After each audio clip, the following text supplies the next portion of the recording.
All right, welcome back to Friday Night Lights here in Clark County. 4:30 game here at McKenzie Stadium. I'm Ryan Vassweiner. I'm here with Kyle Bleake. We've got Heritage and Evergreen to start off the night tonight, Kyle. Both teams sitting second in their respective divisions, or in the same division, really. Both fighting for that second place spot for playoffs. Last week, Evergreen really came off with a win against Prairie by 20. Heritage took a tough loss to Kelso 28-0, and so both teams coming out here trying to get another win under their belt before playoffs start in 2 weeks. What are your thoughts? It's going to be very fascinating to see how the Heritage Timberwolves respond after getting shut out last week, after giving up their most amount of points during the season, after their W6 came to an end. How they respond is going to be crucial tonight to really for the rest of the season.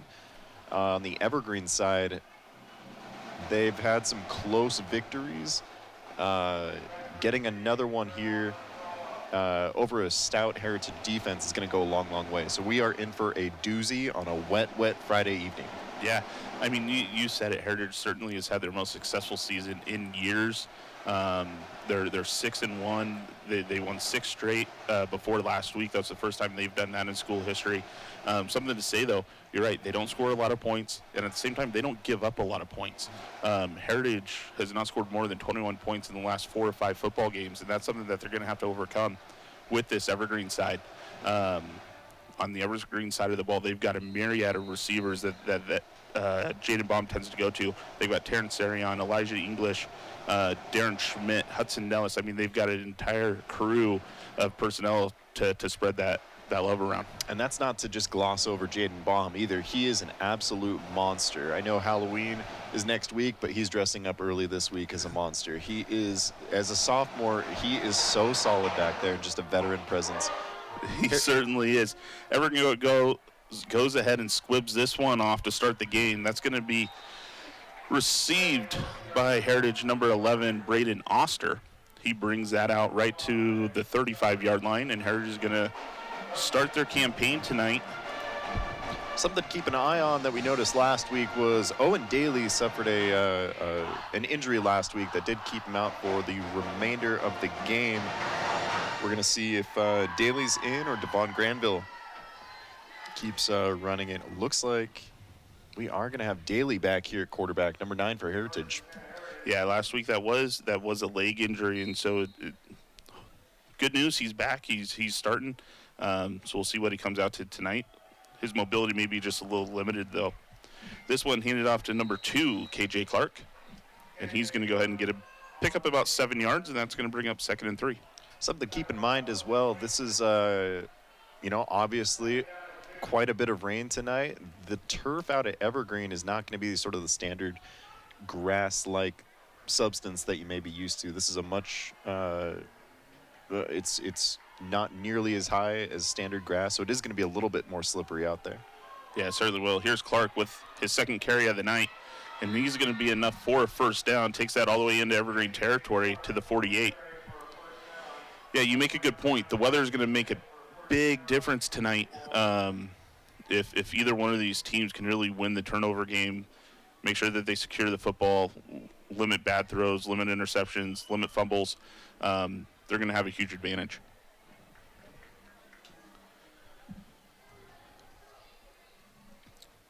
Daly's going to hand this one off to KJ Clark for the 3rd straight time. Clark breaking through the middle. He's going to go ahead and get a big gain all the way up to the 31-yard line.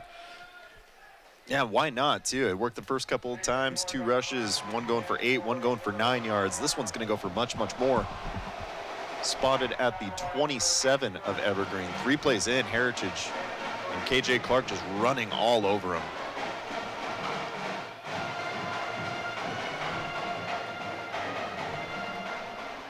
Clark again. This time Evergreen is going to go ahead and make some adjustments.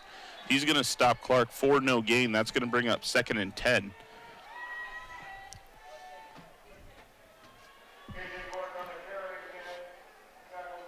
Yeah, we see on the replay here. This is on his last big run. Clark just finds his holes through the middle. Great blocking for his offensive lineman. Yeah, and that's something to keep an eye on, too. We have seen Evergreen's defensive line, along with their offensive line, both trench teams, really sort of get mowed over as the game goes on. This time Clark finds his way. He tries to bounce his way to the outside. He's going to get a short gain. There is a flag on the play, so we'll see. Looks like it might be a hold, but we'll see for sure here as the officials talk about it.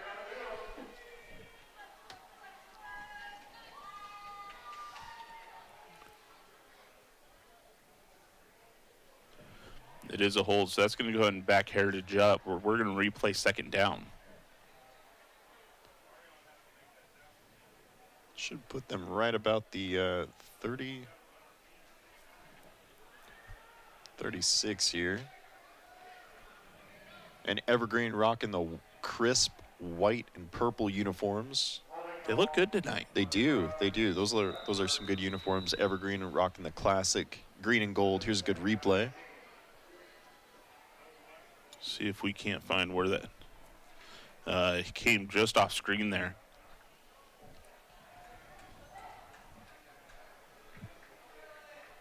All right. Owen Daly, second and long, is going to open up the playbook a little bit.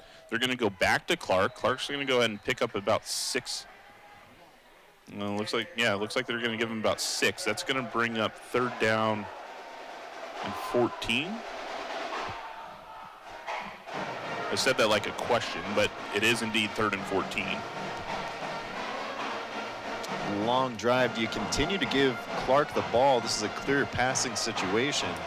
Let's see what Heritage has lined up here.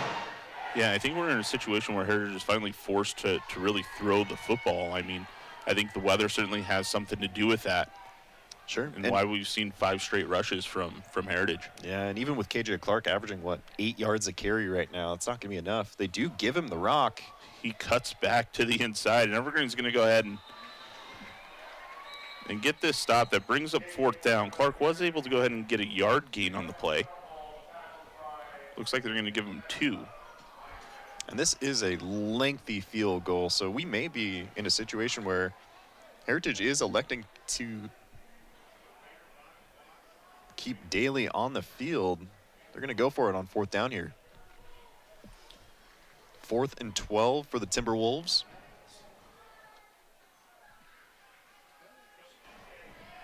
Good response from the Evergreen defensive unit here.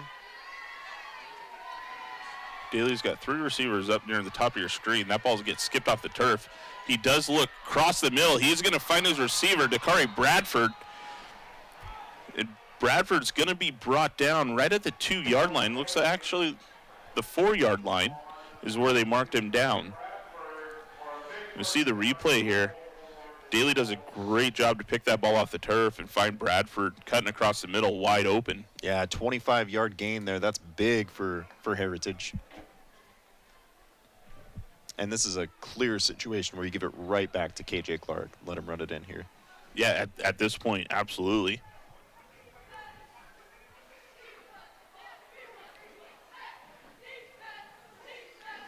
There he is lined up next to Daly. Yep, and Clark does get the ball, and he does find his way into the end zone. That's going to be enough for a touchdown for the Heritage Timberwolves. That puts 6 up on the board to start this game off. 7:41 remaining in the first, and the Timberwolves strike first. Playbook is pretty clear for Heritage. 8 plays, 7 carries handed off to KJ Clark for a total of 44 yards. Heritage up 6-0 here. Nice thing with that, too, is they churned 4.5 minutes off the clock. Yeah.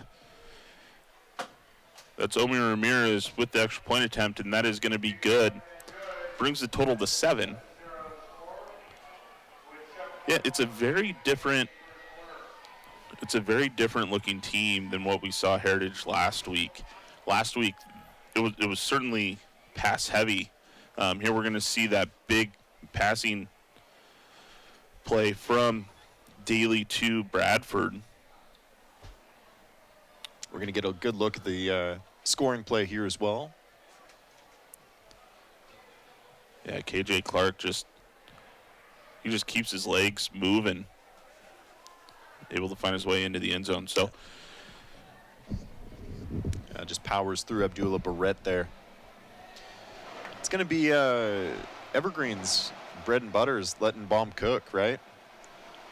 With it being wet. With it being wet. This is going to force Evergreen to sort of change what we've seen It absolutely will. You know, they're really going to have to rely on Malachi Hodges tonight to really do exactly what Heritage has done, right? Move the chains, continue to get positive yards.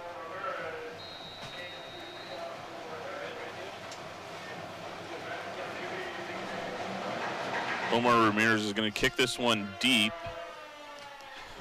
It is going to be Malachi Hodges that does receive this ball right on the 3-yard line. Hodges makes his way over to his left-hand side. He breaks a couple tackles, cutting his way back in. He's still fighting. He's going to ultimately get wrapped up right at the 49-yard line. Big return for Malachi Hodges tonight. Yeah, great return. Some pretty suspect blocking initially by Evergreen. Maybe that was part of the strategy the whole time, though, because made it to about midfield there. About a 40-yard kickoff. Yeah, we'll see this replay. Hodges, he just keeps his eyes upfield and he finds his lanes. Ran into his own defender. Yeah, the initial blocking was a little questionable, but after that, man, Evergreen really opened up some seams there for him. Here is Baum in at quarterback. 3 receivers at the bottom of your screen. Baum's going to hand that ball off to Hodges. Hodges tries to break around the corner. He's going to get wrapped up after a gain of 4. That brings up 2nd and 6.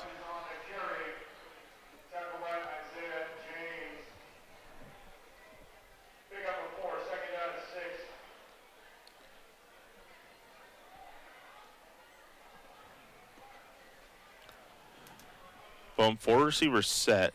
And that snap is going to go over Baum's head. Baum's ultimately just going to go ahead and fall on it. Makes the smart play there.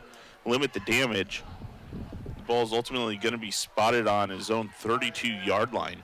And that's something we have seen as well from Evergreen is just some high snaps. And but Baum, like you said, making the smart play there, not risking it any further. Gets on top of it. It is going to be a fairly significant loss of yardage here. Yeah, that's going to bring up 3rd and 22 for the Plainsmen.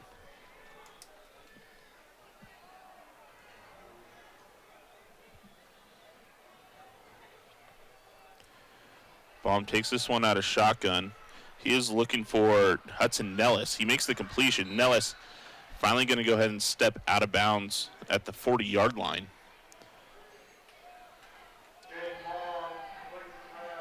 While it's a decent reception, it still leaves them with 4th and 19. So the punt team's going to come out for their first appearance tonight. Jose Suarez, the kicker for the Plainsmen. I apologize. Looks like the punter is Darren Schmidt, number 9.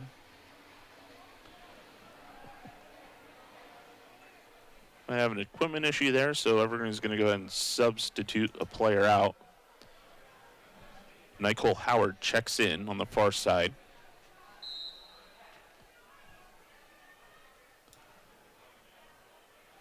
Darren Schmidt gets this one away. That's going to be a good punt. Traylon McGraw is the one who receives it. He makes his way out to the sideline. Good return for McGraw. He ultimately gets it back out to right around the 47-yard line. Yeah, right around a 25-yard punt return there. Great stuff from McGraw. McGraw's one of those guys, we saw him play a huge factor in the shutout last week offensively, where he's still very influential, huge part of this Heritage offense. A sophomore, but he was really the catalyst back there that was trying to get Heritage fired up, change some stuff, and Heritage needs to get him involved early and often here. All right, so Owen Daly is going to leave his Timberwolf teams back out on the field for their second offensive possession. Hands this one off to Clark once again. Clark breaks the tackle around the corner. He's going to get shoved out of bounds around the 33-yard line. It's going to be enough for a Heritage first down. Looks like they ultimately did spot it right at the 35.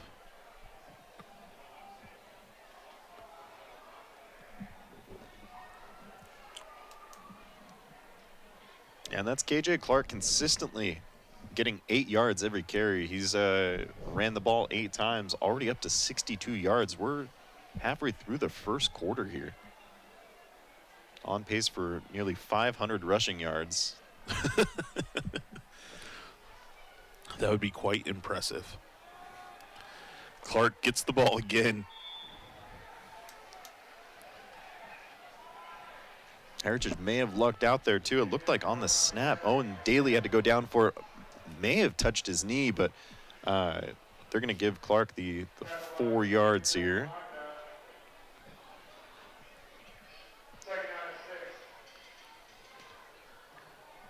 Brings up 2nd and 6. I think if you're Heritage, I mean, you're just waiting for Evergreen to show that you can go ahead and stop the run before you decide to change anything up. Does look like Clark is going to take a break here on this next play. Well, I'd say that's well deserved. Absolutely, and that's keep an eye on, I would say, Dakari Bradford, receiver, should be on the bottom of your screen this next play. If Heritage does decide to pass it, odds are it's going right to him. Yeah, Evergreen did jump offside, so that brings up 2nd and 1. This was going to be handed off to Emmanuel Daniel. Daniel seesawed through the Evergreen defense, and he picks up about 6, and it'll be enough for a first down as the ball spotted on the 19-yard line into Evergreen's red zone territory.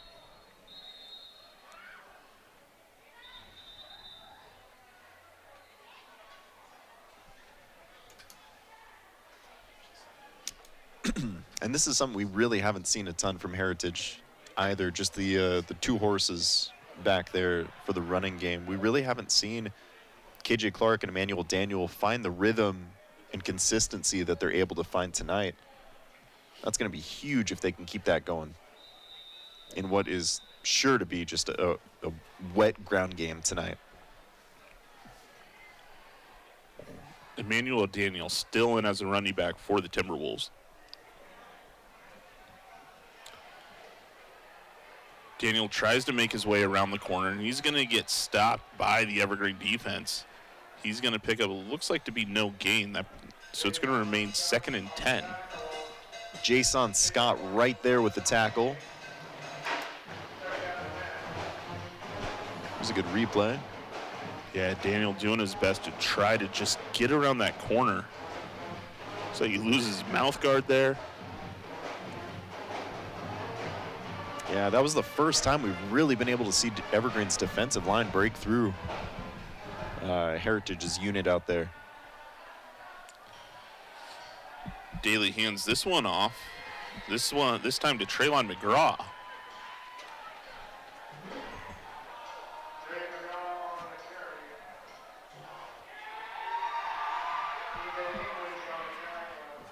McGraw with 4 there.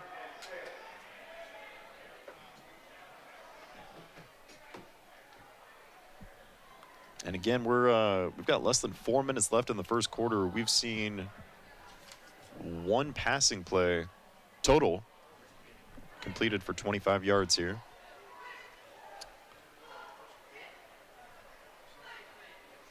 McGraw takes this one. Looks like he had a little slip. He's going to gain a few, but ultimately that's going to bring up, it looks like 4th and 2.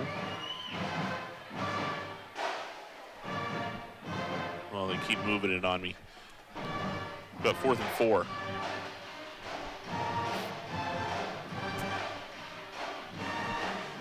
So we'll see what Heritage decides to do here.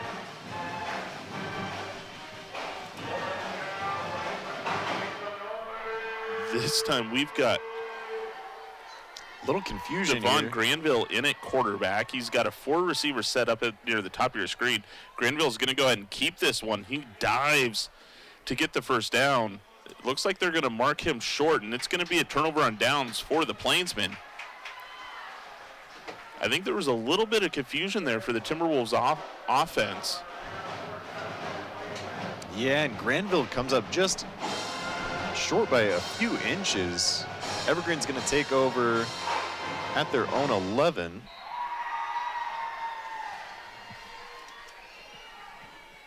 That's something to keep an eye out for, too, is Granville really gives Heritage some options back there.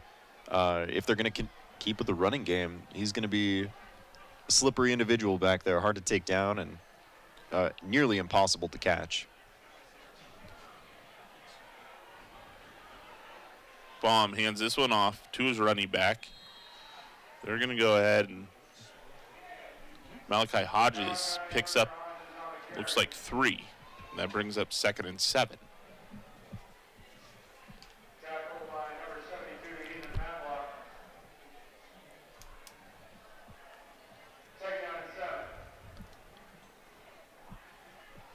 Hodges remains in the backfield.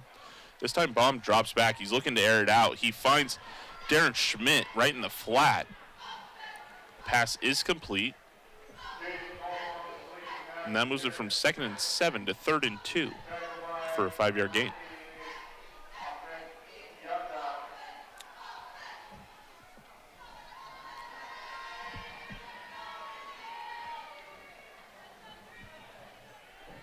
Big play for Evergreen here. Have to think they're going to hand it off here. Pitches out to Hodges. Hodges finds his lane, trying to make it out to the outside. He finds the corner. Great run by Malachi Hodges. He's ultimately going to get pushed out of bounds, steps out of bounds right at the 40-yard line. That's going to be enough for a first down. Yeah, give head coach Christian Swain some credit there, too. That is the perfect play call in that situation. Here's a good replay. Yeah, you see Hodges here. I mean, he's got empty space around him, and he takes all of it. He's one broken tackle away from really finding the end zone. Baum drops back. He scrambles outside of the pocket. He turns upfield. He runs into some traffic. He's going to go ahead and pick up 2 on that play. Yeah, you have to avoid those, too, if you're Baum. And if you are going to run, you got to go down, man. You can't put yourself in a situation where you're taking hits like that. Good look at the Heritage defensive unit there. There's Baum in at quarterback. Again, we touched on it earlier. He is a sophomore that started all of last year as a true freshman for Evergreen. Yeah, Baum is certainly promising. He fires this one over the middle into traffic. That's going to be dropped and falling complete. Doing his best to find Darren Schmidt there. Schmidt sitting in double coverage. Had a hard time bringing that one in. Baum has proven to be very adept at finding and taking advantage of the tiny holes out there, but not able to get that one in there. Baum dropping back to pass. This time he finds his receiver, Hudson Nellis. Nellis doing a good job to make sure that he gets beyond the line to gain. Yeah, Nellis almost with a huge mistake there. Catches it on the correct side of the first down marker, but runs backwards a couple of yards. Fortunate he didn't get taken down. That is going to be a first down for Evergreen. Yeah, and it does move them into Heritage territory. First time they've been in Heritage territory tonight. Baum dropping back to pass. He finds Nellis again. Nellis along the sideline. He's going to get pushed out of bounds right around the 20. They're going to call it the 25. So 2 big plays in a row from Hudson Nellis. 22-yard completion there to number 22, Nellis. Yeah, Nellis does a great job with his catch. Just turns upfield.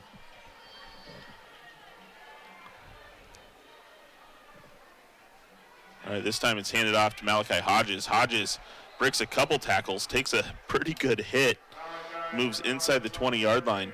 That was McGraw on the initial tackle there.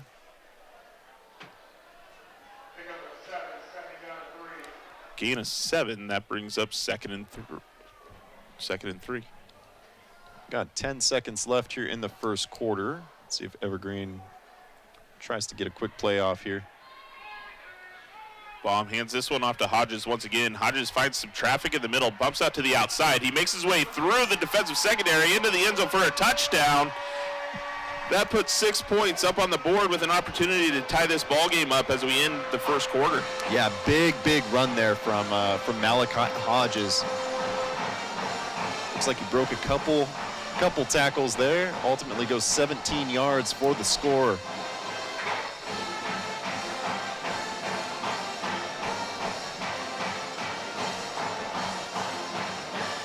Great shot of the Evergreen cheerleaders. It is senior night tonight for Evergreen. Pre-game, they did go ahead and celebrate their seniors on the football team and the cheerleading squad. And the kick by Jose Suarez is going to be good for the extra point. That does tie this football game up 7-7 as we move into the second quarter. Good game so far. This is what we expected here. Here's a replay. Yeah, Hodges just runs into traffic, does a great job. Darren Schmidt puts out a good block that allows Hodges to make his way outside and ultimately turns upfield into the end zone. Yeah, and definitely less missed tackles than I expected. Just superb job from Evergreen there with the blocking, and Hodges too, finding and taking advantage of those seams. Yeah.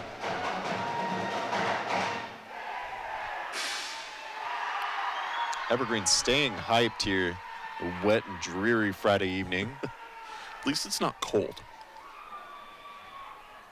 It's not cold. It is freezing. It is not cold. It's still like 55. We have had a lot worse this third week of October, fourth week of October in the past. And I'll take this temperature any day of the week in a year. We have been fortunate last couple of weeks to avoid the wet, and even seeing the sun poke through once or twice. Once or twice. Enough to get my grass cut. Was able to do that last week. That's nice. That's great. I mean, it's probably the last time you'll be able to do that before until maybe April. Probably.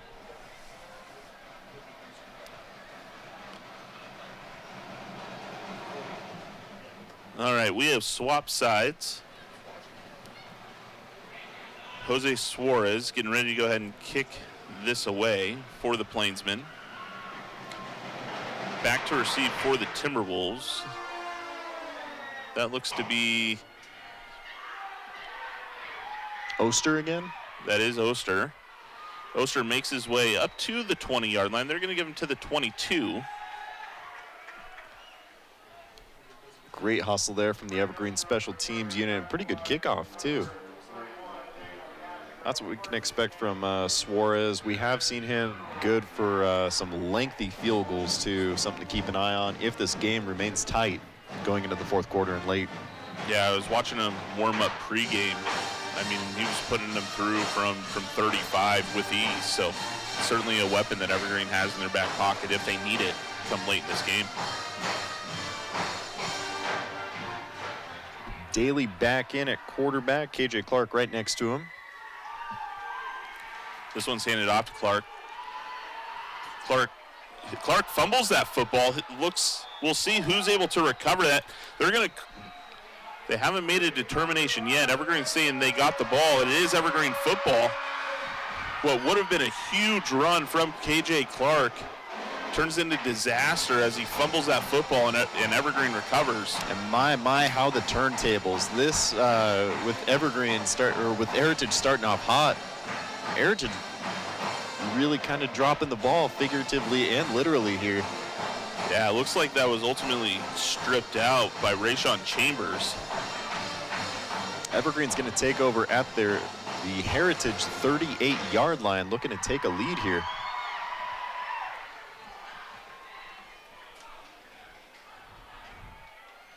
All right, Jaden Baum's got three receivers at the top of your screen. He hands it off to Malachi Hodges. Hodges finds a hole through the middle. He breaks two tackles.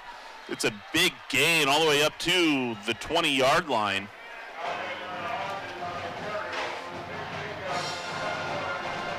Replay here.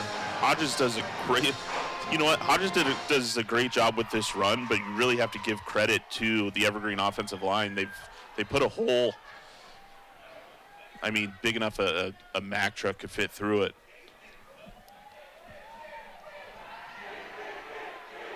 That last play there was handed off to Hodges once more. He got a gain of 3. Hodges checks out to catch his breath.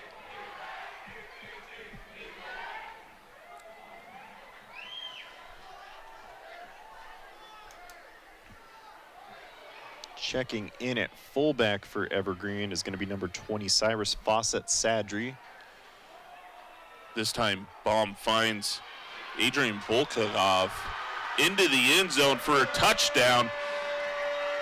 And if you're the Plainsmen 30 seconds ago, you were down 7, now you're up 6, kicking an extra point.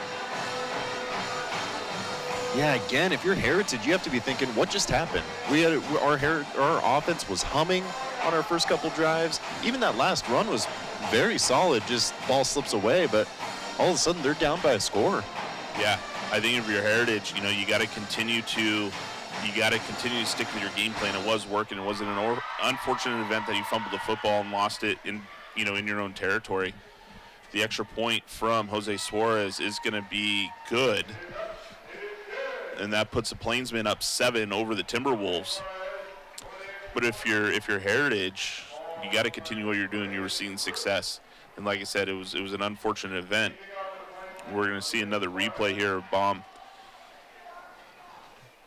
finding Adrian Volkov. Volkov doing a great job making his way to the sideline and into the end zone.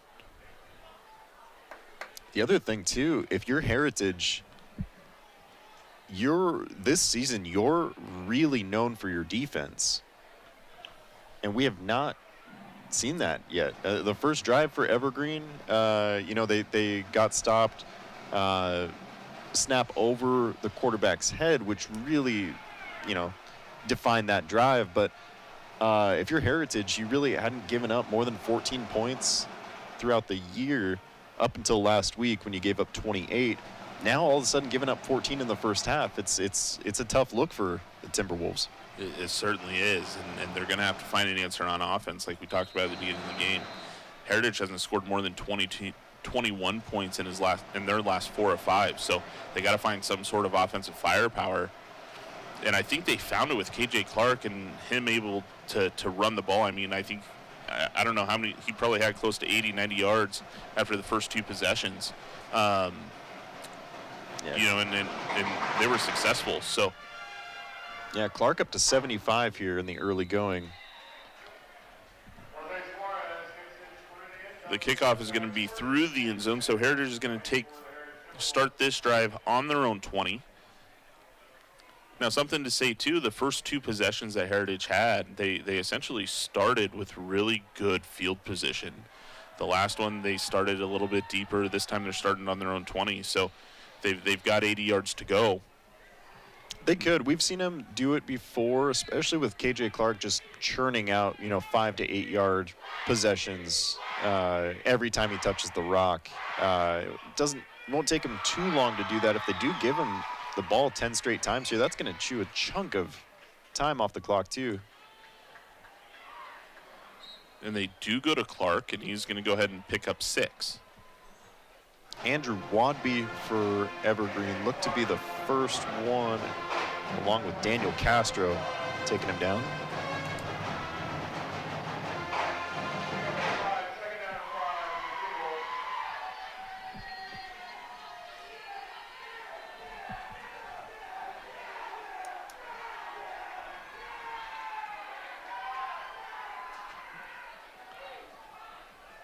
Daly's going to hand this one off to Clark once again. Clark breaks his way through the middle. It's going to be another big gain for first down for KJ Clark.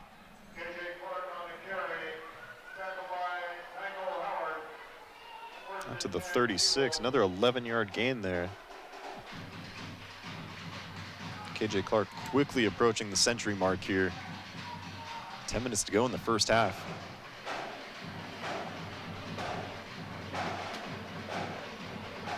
And again, Heritage just with 1 passing attempt so far completed, but really, really going with the ground and pound strategy here. They go to Clark once again. This time Clark tries to make his way out the outside, bounces off the defender. He's going to get a gain of 3.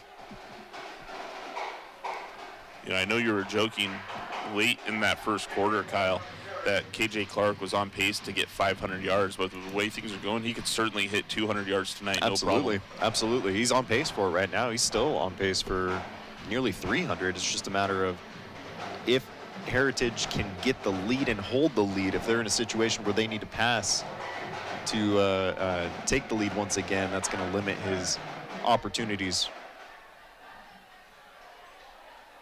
KJ Clark still on the field here. Owen Daly picks that one up off the turf, finds his receiver. That's Traylon McGraw. McGraw continues to fight, and they're going to give him forward momentum and give him the first down.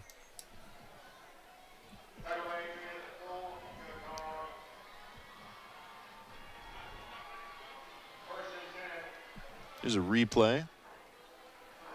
Yeah, he finds Traylon McGraw. McGraw, I mean, he's a sophomore, but he certainly has some of the most fight that I've seen on this Timberwolves football team.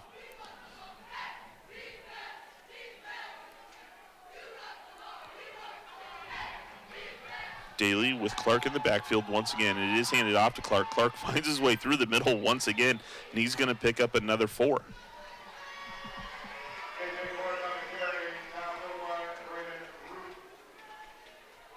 Yeah, that's something to keep an eye on as well. 14 carries within, 20 minutes of game time here. It's going to be really, really hard for Clark to sustain that pace as well. If he can, though, Evergreen's in for a world of hurt here. Yeah, they've got to figure out some way to stop Clark just continuing to run up the middle. And if it ain't broke, why fix it? You go to Clark once again. Clark finds his way through the middle, and he's going to pick up enough to bring up 3rd and 1. So it's a gain of 6.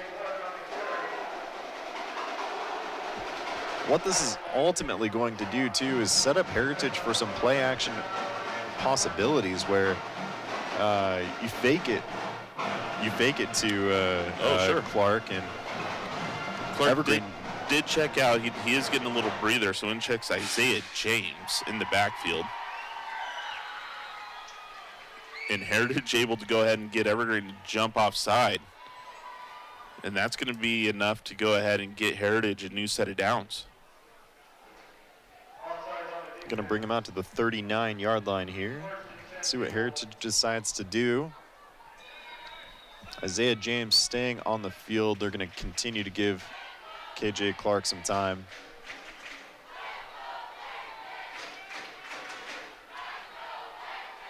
One thing we touched on too, I mean, if they continue with the rushing attack, they're going to burn some clock here. Already burned 3 minutes. Clark again.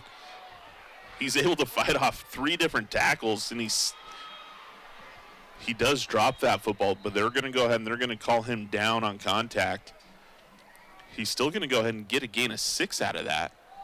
I thought he was tackled way behind the line of scrimmage too. He just kept fighting and just taking on an onslaught of Plainsmen. Here's a good replay. Yeah, you see here, Jason Scott was able to fight his way through that defensive line, and Clark was just able to go ahead and... That was legitimately 7 different Evergreen players that just could not bring him down. So that brings up 2nd and 5. Man in motion for the Timberwolves. Hands it off to Clark once again.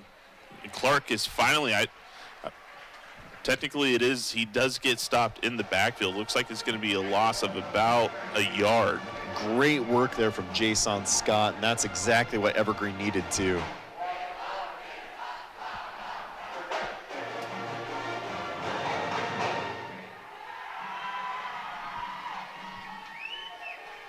Clark did eclipse 100 yards on his last carry. He's up to 102 on 16 attempts.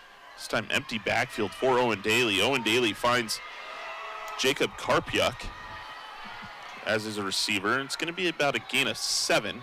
And it brings up another first down. We have an injured Plainsman here.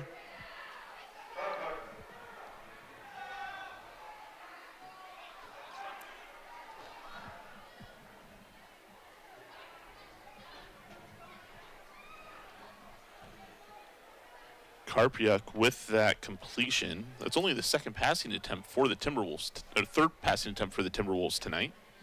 All of which have been completed. Yeah. Yeah, lefty back there is 3 for 3 He's gotten up to 39 yards here.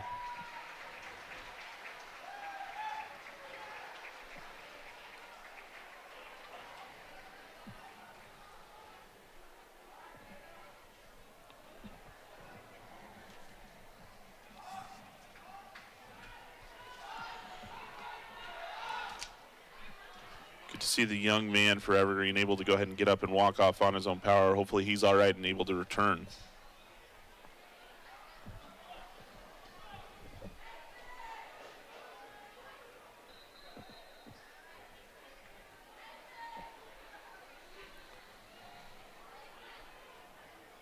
We're going to have both teams come back out on the field here. 5:29 remaining in this first half. Officials are going to go ahead and wind the clock. Daly and Clark in the backfield. Daly's got 3 options to his left. And he does look for Traylon McGraw. He completes that pass for a short gain. It looks like it's going to be about a gain of 3. And that brings up 2nd and 7. Looks like gain of 2 brings up 2nd and 8. Sort of sidearm slings it out to McGraw out there. Evergreen's Darren Schmidt first to the tackle.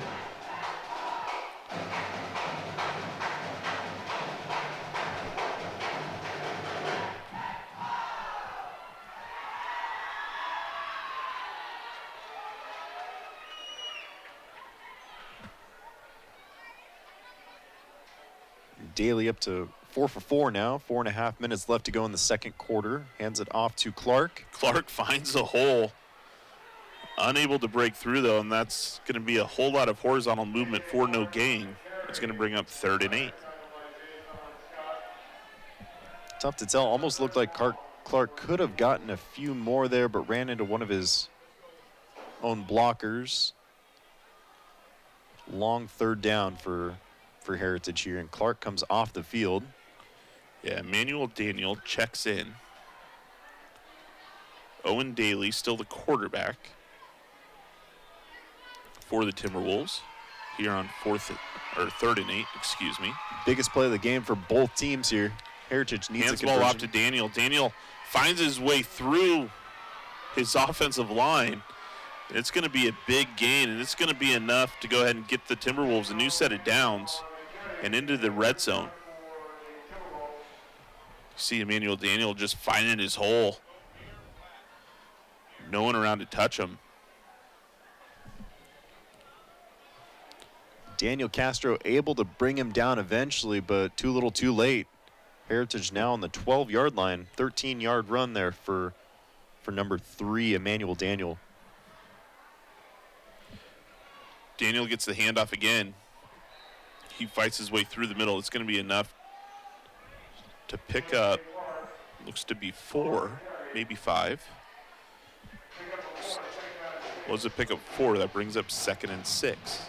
Timberwolves can still get a first down without finding the end zone. They got to get to the 2-yard line. 7 minutes burned off the clock here. Heritage doing a superb job on this drive. Evergreen's defense has got to be getting tired out there. Clark still on the sideline. Hands this one off to Daniel. Daniel gets tripped up behind the line of scrimmage. Looks to be no gain. That's going to bring up 3rd and 6.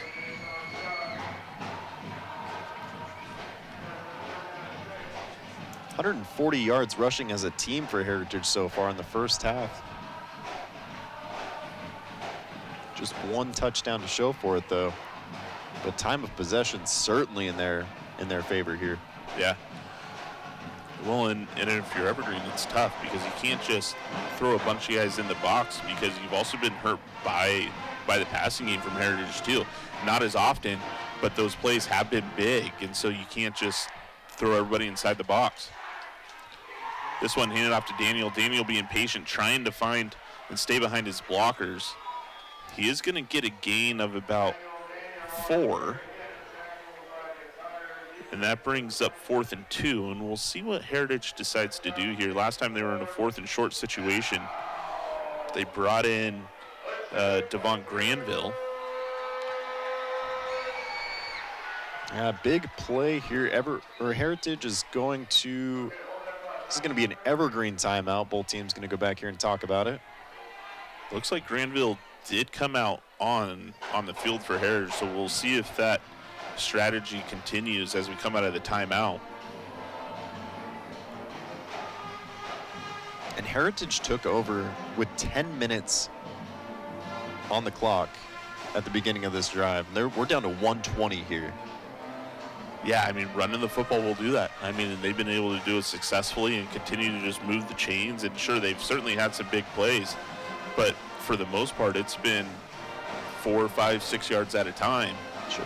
And you mentioned too, if it's working, that's going to force Evergreen to respond. It's sort of an awkward situation where, sure, that's going to force Evergreen to respond and make a change, but Evergreen's the one with the lead right now. Yeah. This play right here is going to tell us, well, everything we need to know about the first half, but it is going to dictate several things to come in the second as well.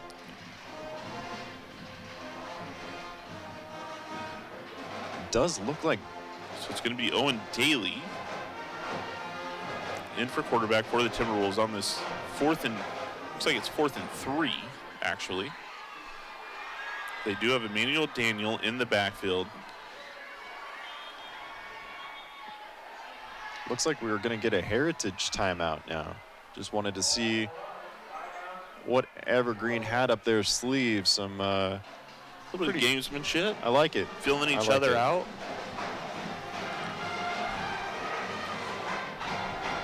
If you're Evergreen, one thing you've got to be really careful about is make sure you stay on sides. The last thing that you want to do is to jump on a hard count and give Heritage a fresh set of downs. Yeah, and that's probably exactly what head coach Christian Swain is talking about right now. You just cannot do that to yourself. We have seen Evergreen jump a couple times on late down situations that have extended the Heritage drive, but this is one time you just cannot do that to yourself. Yeah. You can see the rain coming down. It is a wet one here tonight at McKenzie Stadium. To those of you watching us on Comcast Channel 328, we thank you. For those of you watching us online on YouTube, on the Evergreen Public Schools YouTube channel, we thank you as well. Stick around. It's been a great game tonight. We've got Union and Camas for the 7 o'clock game tonight. Big, it's a great rivalry. Here we go, Owen Daly. And that was a bad snap, straight to Emmanuel Daniel. Daniel was able to go ahead and pick it up. We'll see where they spot this ball. Evergreen celebrating like they've stopped him short.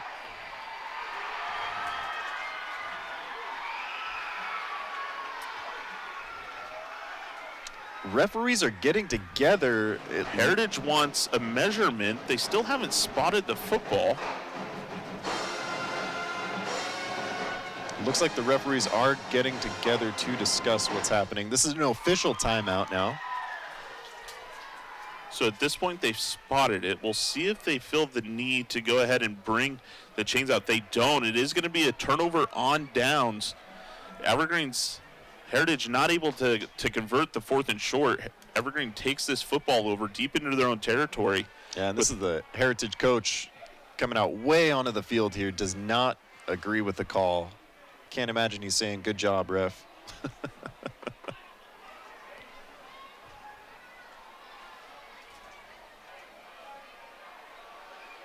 Evergreen's going to take over on their 3-yard line. Timeout Heritage. And Heritage did need to get to the 3-yard line, which means they another missed opportunity on 4th down by just a few inches.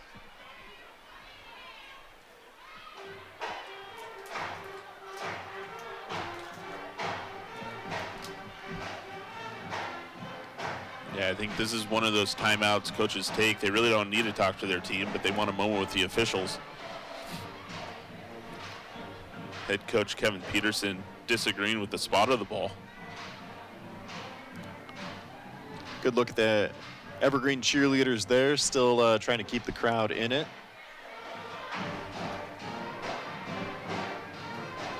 Did mention it was senior night here for Evergreen.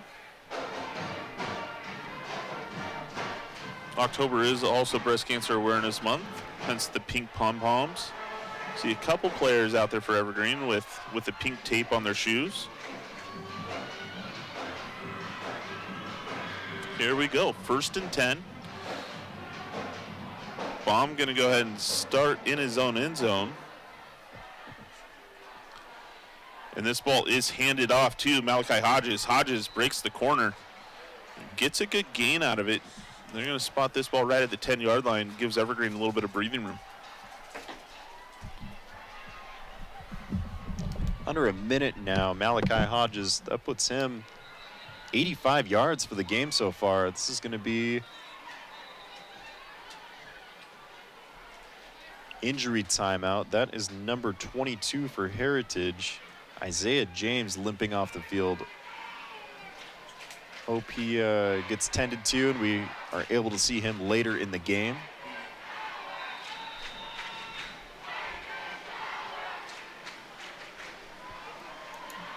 All right, Evergreen hands it off yet again. There's Hodges. Gets taken down at the line of scrimmage. That is Traylon McGraw. Little firecracker back there for Heritage. Takes him down. You can hear the rain now really, really starting to hit.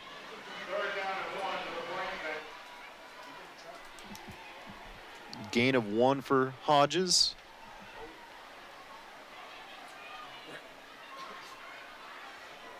Difference of 1 second on the play clock.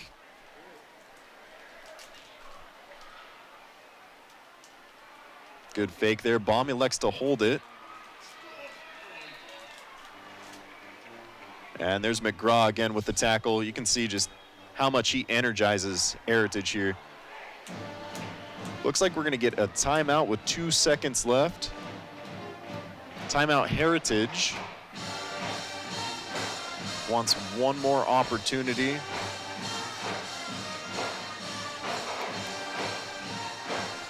Evergreen facing 4th down here.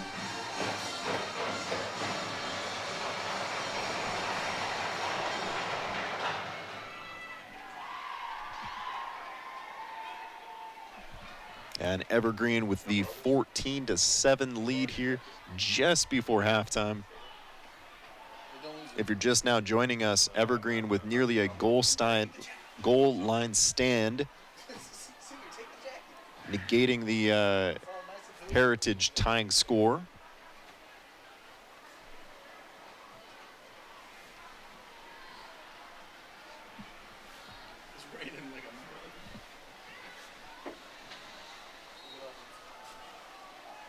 This is Baum and Hodges back there.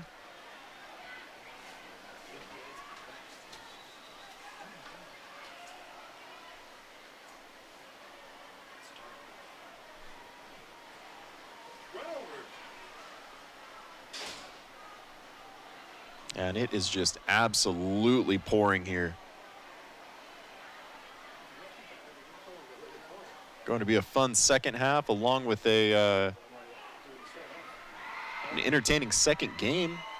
Camas Union.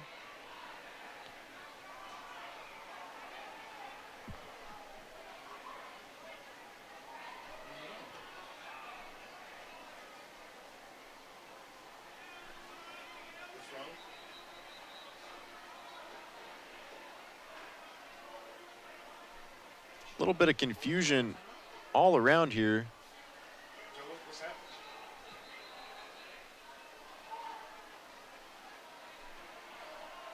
Maybe a timeout Evergreen.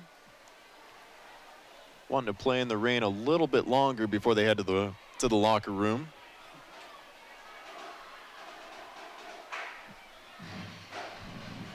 Yeah, if you can see it, the track out here at McKenzie Stadium is just starting to get quite a bit of standing rain here. Field, they have to imagine, is in a similar situation.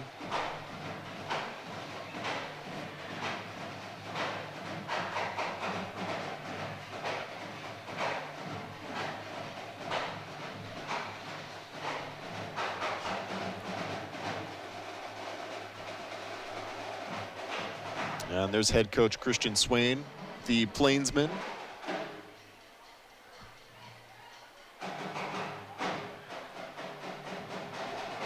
Gentleman with the bucket hat there, keeping the ball protected under his jacket, trying to keep it dry as long as possible for what's sure to be just a ball thrown into the stands here by Baum before heading to the halftime break.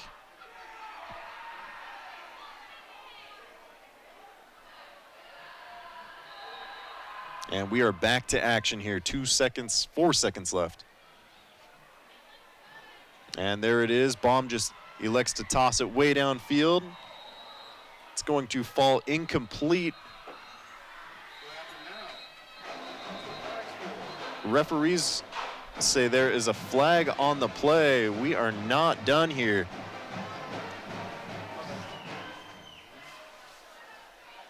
Both teams just saying, please, just let's go get dry.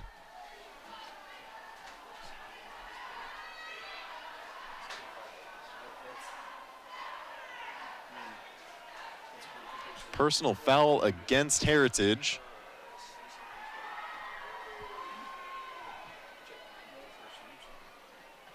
Penalty is declined. We are going to go to the halftime break. Evergreen sprinting to the locker room. Evergreen holding a 14-7 lead over Heritage.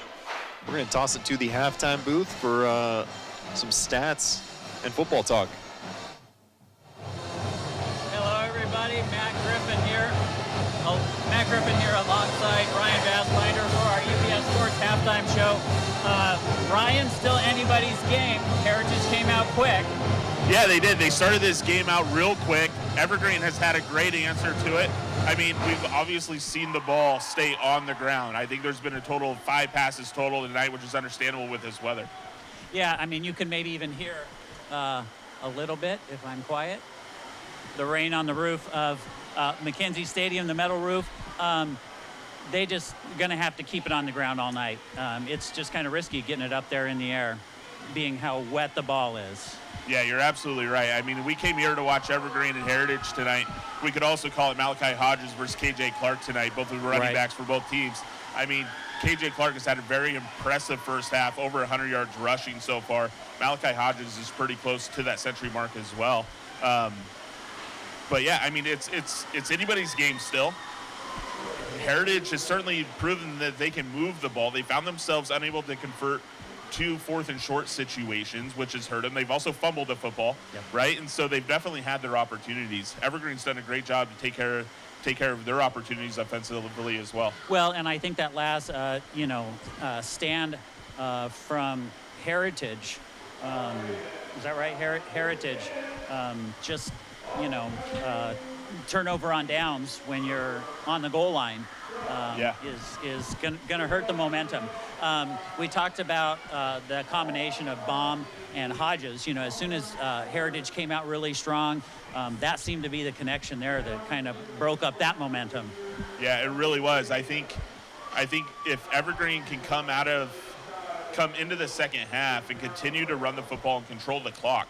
You take a look at what Heritage did in that second quarter. They held the ball for 8 minutes straight, and they weren't able to get a score out of it. So if Evergreen can come out and do the same, continue to get first downs, run the ball 5, 6, 7 yards at a time, that puts them at a huge advantage. Well, especially since the rest of the game has got to be a running back type of situation. What does Heritage talk about at halftime? Heritage is capitalizing on their opportunities, right? Like I said, they've turned the ball on downs in 2 4th and short situations. If they don't do that, it's a completely different ball game. They could be up 7 or it could be a tie game. Right. And so instead they're sitting down 7 going into half. Well, I think we're going to be in for some good football as we head into the second half. And be sure to stay for our second game. That will be after a mandatory 20-minute warm-up period between the first and the second game. That game will feature the Camas Papermakers and the Union Titans. So while Ryan steps aside and gets ready for the second half, I want to tell you about our award-winning music programs, and in particular, the jazz band at Mountain View High School. which, to use a football analogy, has been invited to play the Super Bowl of jazz band performances.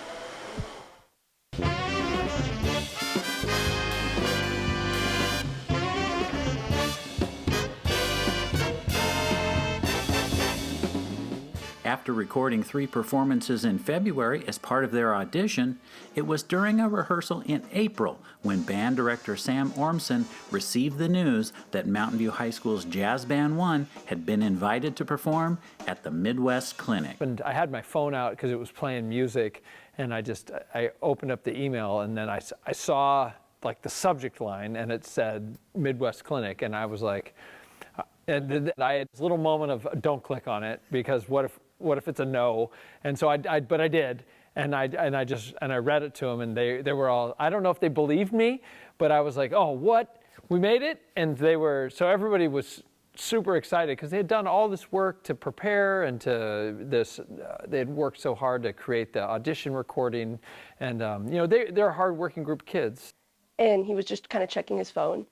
And then he like stopped talking and just checked his phone, and he read out loud the email, and like everyone was like, oh my goodness, it was so exciting. Exciting doesn't begin to describe it. The Midwest Clinic is the country's premier music educators conference, and Mountain View's top jazz band is just one of 5 invited to perform at the conference out of hundreds of audition submissions.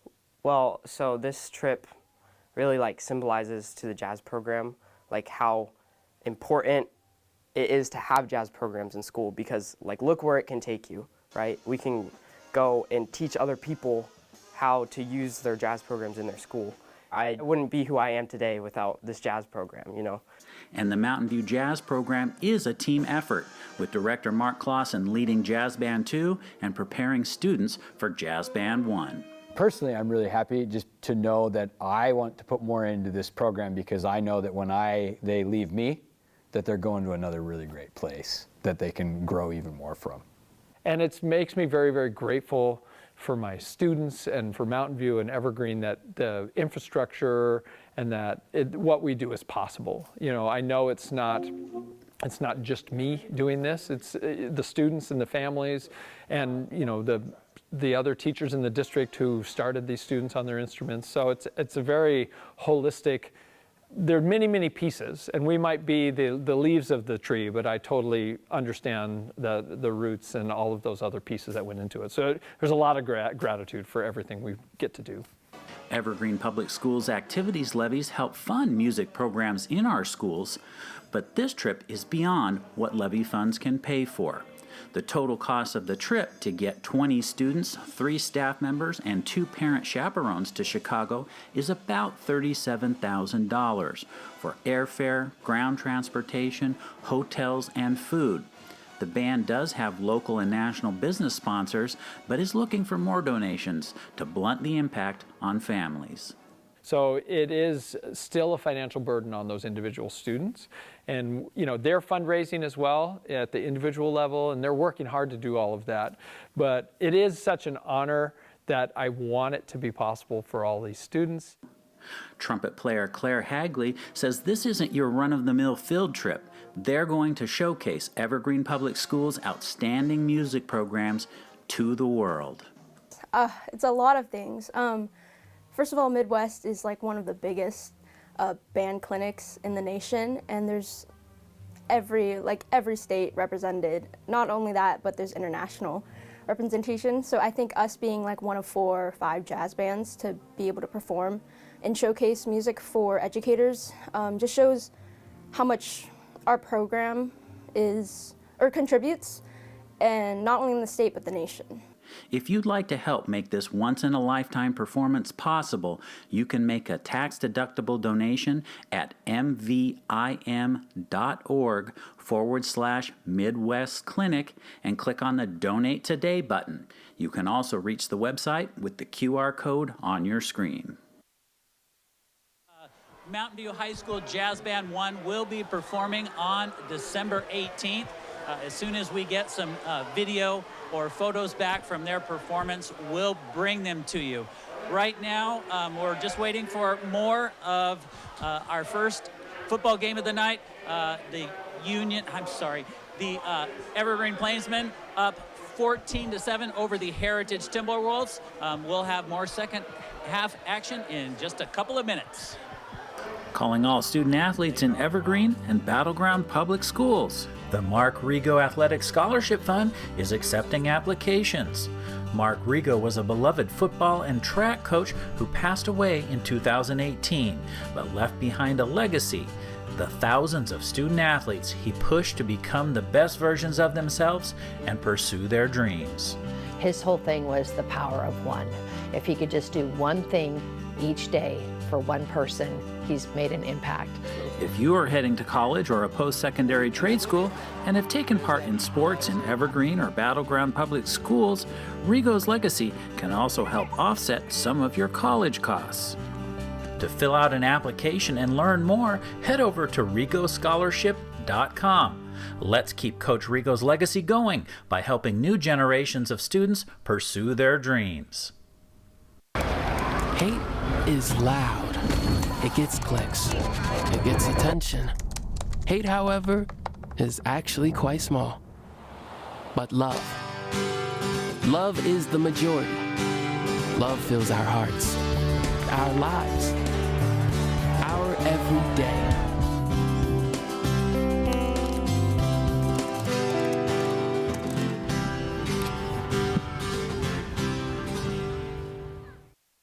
Whether it's our stories, the warmth of our laugh, or our family's secret sauce, we all bring something different to the table. So make some space. The power of connection is waiting right outside your comfort zone. Learn how you can help strengthen your community at belongingbeginswithus.org/teamup.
right, welcome back to McKenzie Stadium for the second half of this matchup between the Evergreen Plainsmen and the Heritage Timberwolves.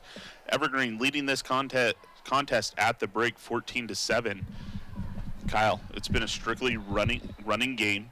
If you take a look at the monitor right now, this is not the weather that we had just 5 minutes ago. It was a torrential downpour. We had limbs breaking off of trees.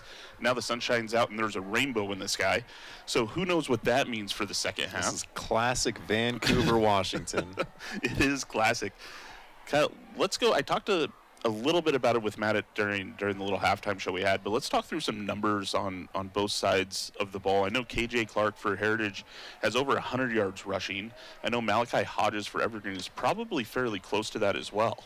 Yeah, so Malachi Hodges is up to 86 yards on 9 carries. So he's averaging about 9 yards per carry. We've got KJ Clark here, 17 attempts for 102 yards. His last two have gone for a combined -1. So really, he eclipsed 100 yards on 15 carries. Yeah, I mean, it's been a battle between both sides running the football. Heritage has really fallen short in 3 different possessions. You see a great shot of that rainbow that we're seeing here up in the booth.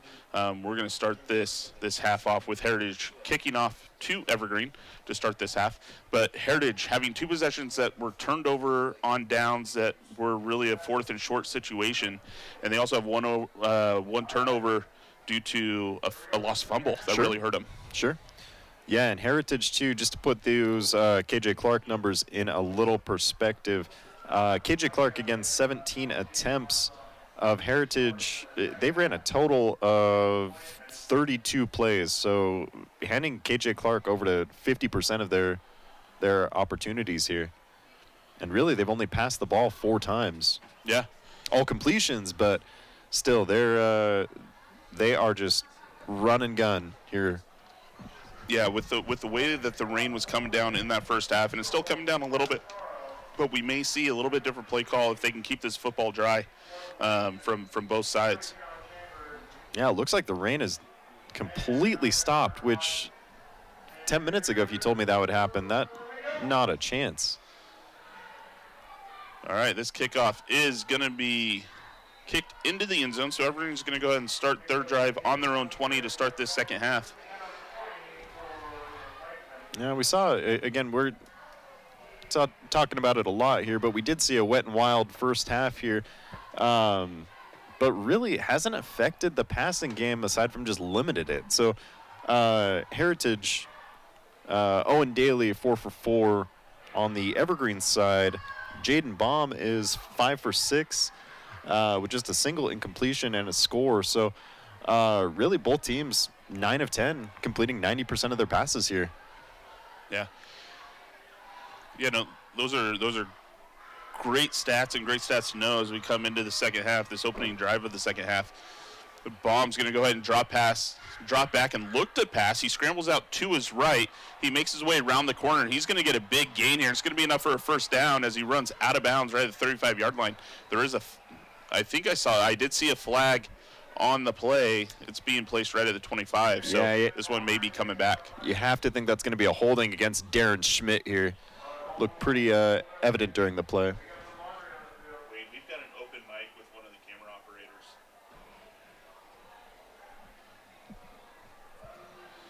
I'm getting feedback from... All right, Evergreen. Looks like a 5-yard gain, but it is going to be a loss of 10. Evergreen being pushed back 5 yards here. Thank you. So we're going to go ahead and replay first down, and it's going to be 1st and 15. Baum sends his tight end in motion. That's Darren Schmidt over to the other side. Baum drops back, looks for a short pass, does find Hudson Nellis. Nellis doing his best to gain 6. And that's going to bring up 2nd and 9. And Nellis has definitely been Baum's go-to here. 4 receptions for the wideout. Which is a different distribution than we saw last week. Last week we really saw him looking to Terrence Sarion first. And Sarion is currently without a reception, and he goes to Nellis again. Nellis seems to be injured on the play. The ball was fumbled. There's a lot going on. So the Timberwolves did recover this. They did take it back for a touchdown. There's a flag on the play. So we'll see how everything kind of shapes out here. Hopefully Hudson Nellis is okay. He is sitting up. Yeah, Nellis got rocked there. The ball did come loose. Depending on what happens here, it's either going to be an Evergreen first down. And we'll see a replay here. Baum finds Nellis on the cross route. Oh, yeah. And that's going to be helmet to helmet. Looks like that was Traylon McGraw leading with the crown. Dangerous play there from the Heritage sophomore. That is going to result in an Evergreen first down.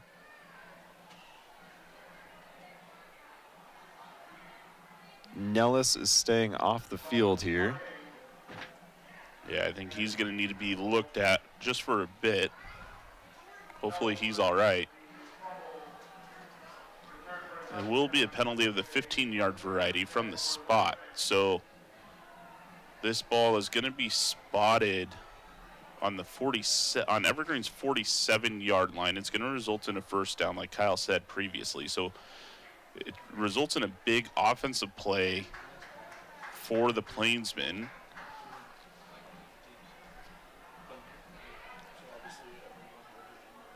That did get Nellis to 52 yards on 5 catches here.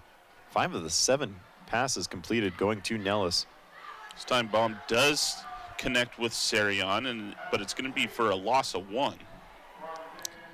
Sarion's first catch of the evening here, and Ryan, like you mentioned too, he has been a go-to target along with EJ English for Baum, but so far Heritage holding them to just 1 catch combined.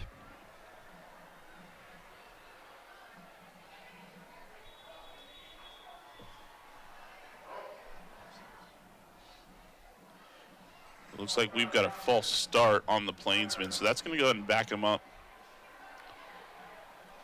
another 5. And they're sitting at 2nd and 16.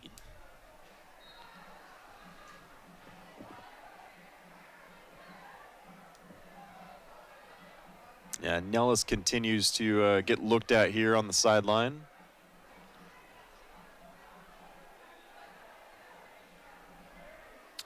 Baum dropping back to pass. Looking for his target deep into the middle of the field. Looking to find Jason Scott. Ball's overthrown just a tad. Scott not able to get there.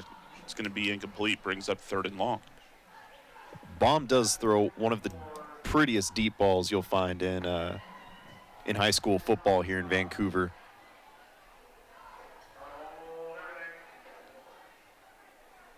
Doesn't do a ton of damage with his legs, but man, he has a cannon for an arm.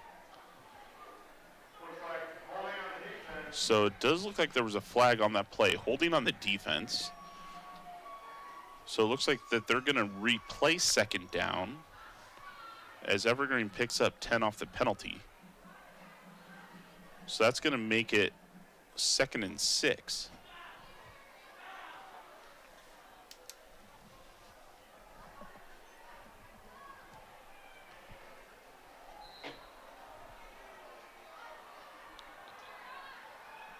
Baum looking for another passing opportunity, looking for Terrence Sarion here down on the left sideline. Sarion goes up, unable to bring that down. Great defensive play there by number 11, Braden Oster.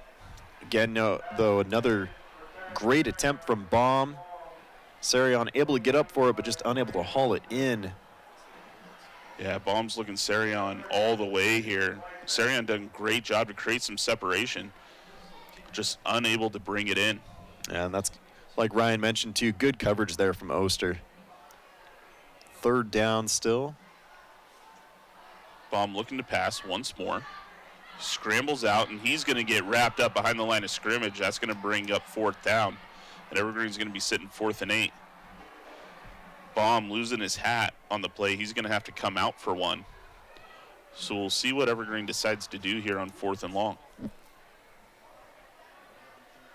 Evergreen up a score with your quarterback forced to sit a play. That is going to bring in number 9, Darren Schmidt, for the punt. Baum should tighten up that helmet a little bit. There was a couple instances last week where he lost his hat too. Yeah, that's something you really don't see too often, especially 3 times in 2 weeks with the same player. Something to keep an eye on. Yeah, the punt by Darren Schmidt is fielded by Traylon McGraw. McGraw has a decent return, brings it out to their own 44-yard line. There is a flag here sitting right about midfield. And that's something to keep an eye on too. McGraw, man, he, like we talked about, he is just dynamite back there, but he is so full of energy, and sometimes he does get a little greedy. You see kind of scooping that ball up and really trying to make something of it, but he does not know the word patient. I think you're spot on there, Kyle.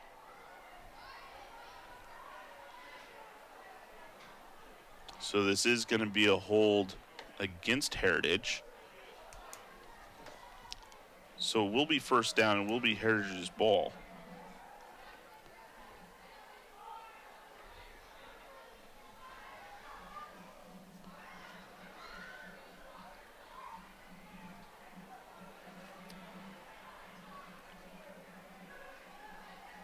All right, we've seen Heritage chew 9 minutes of clock before. Let's see if they decide to do that again. Trailing just by 7. They can make that up in a hurry.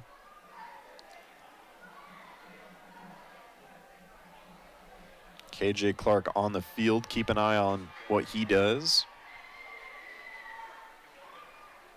34-yard line for Heritage. Yeah, the rain has decided to stop temporarily, so we'll see if Daly and the Timberwolves decide to air this out a little bit, or do you stick with the ground game and stick with KJ Clark? He does hand it off to Clark. Clark fights his way through the middle, and he's going to get stopped after a gain of 2.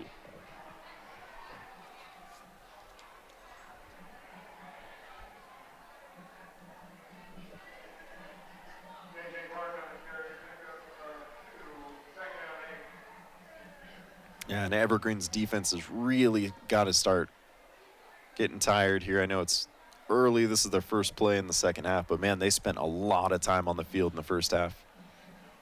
No, they certainly did, and, you know, it's certainly tiring for defense. They did a great job of bending and not breaking and forcing 2 turnovers on downs. KJ Clark with another carry. He's going to pick up about 5. It's going to bring up 3rd and 3.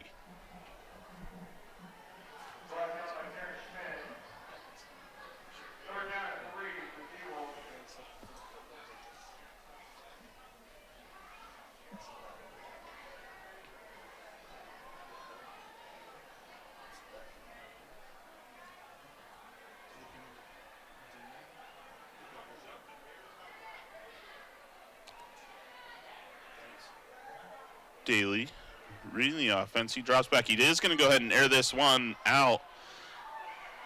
The attempt to oust Oster is going to fall incomplete, but there are flags on the play. This could be defensive pass interference.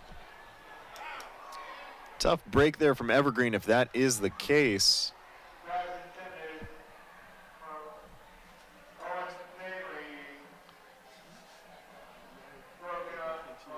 Pretty good attempt there from both quarterback and receiver. Heritage nearly able to haul that one in. We'll see what our white hat calls out here. So it is going to be 15-yard penalty for the defensive pass interference. We'll see the replay here as Daly tries to find Oster. You see that was Malachi Hodges just...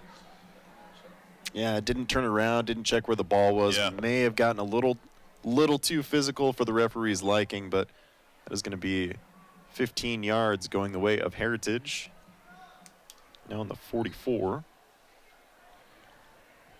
Let's see if Heritage decides to pass it again. Daly rolling out. There is a flag in the backfield.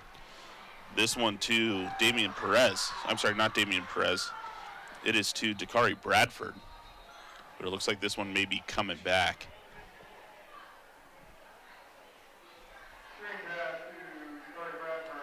Looks like it was a legal procedure on the Timberwolves.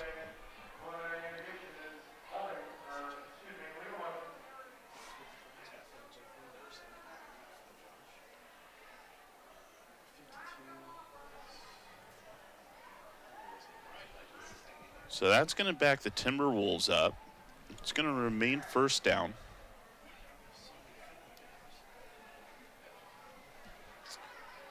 So now the Timberwolves are looking at 1st and 15. You know, something that the Timberwolves did very well in that second quarter, I mean, you mentioned it, they chewed off a lot of clock. The unfortunate thing is they didn't get any reward from it. And so if that's going to be your game plan, you continue to chew clock, you have to make sure you find the end zone. Otherwise, you're going to find yourself in a sticky situation come late into that fourth quarter. Yeah, that's a great point. And KJ Clark is going to get it here again. Clark bouncing off the defenders. Big gain of about 9. That brings up 2nd and 6. Yeah, and Heritage coming within inches multiple times. Here's a good replay of this 9-yard gain. Yeah, Clark just bouncing off. Looks like that was Jason Scott.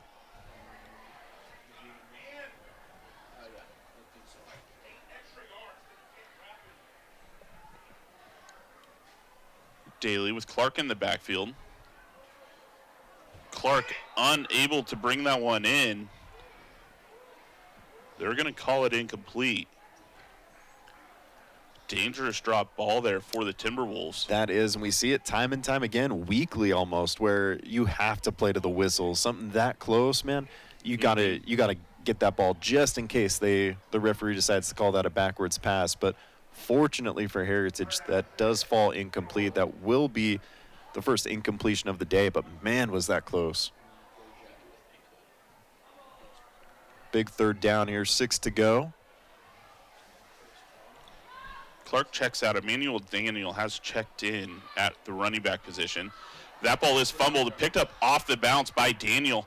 Daniel continues to move forward. And they are going to spot it beyond the line to gain for a first down. A very fortunate play there for the Timberwolves. We have seen a couple of these calls go Evergreen's way. Let's see. They do give them the first down officially. Always a little nervous now after those first couple times. Yeah, a broad stroke of luck there for Emmanuel Daniel as he drops the handoff and the ball bounces really right back up into him.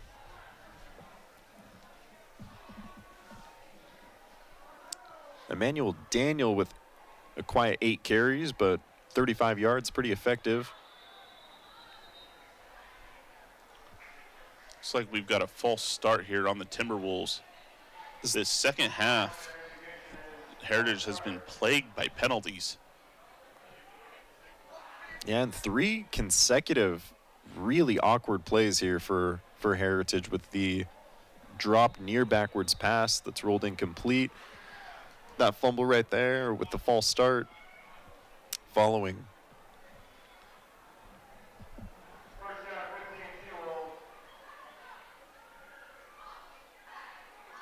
Emmanuel Daniel in the backfield.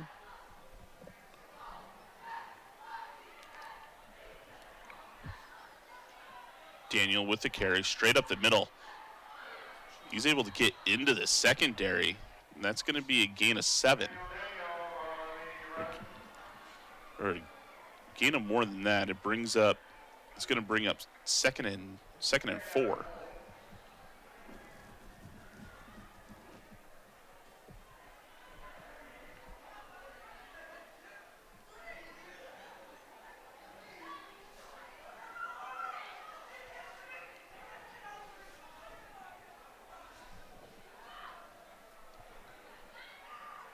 Another awkward snap there. Daly trying to find Dakari Bradford. There's a couple flags on the play here, so. Yeah, it definitely looked like Bradford may have gotten some jersey before that that pass was hit the ground. It's going to be another pass interference here on this drive.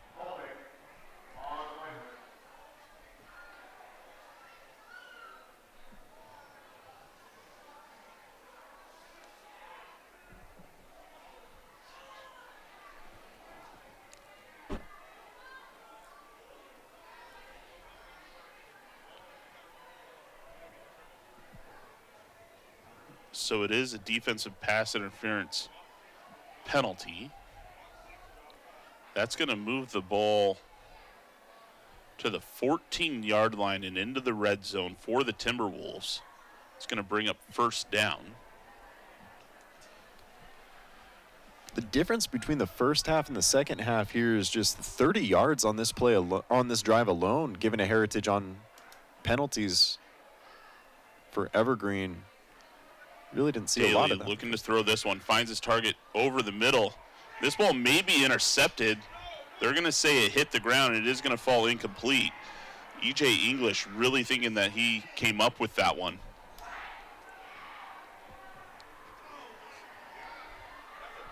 Daly really trying to thread the needle here over the middle.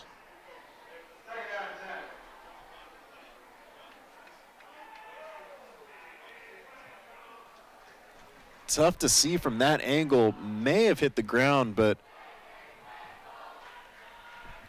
it's going to be an incomplete pass. Heritage now facing 2nd and 10, but great play there from English.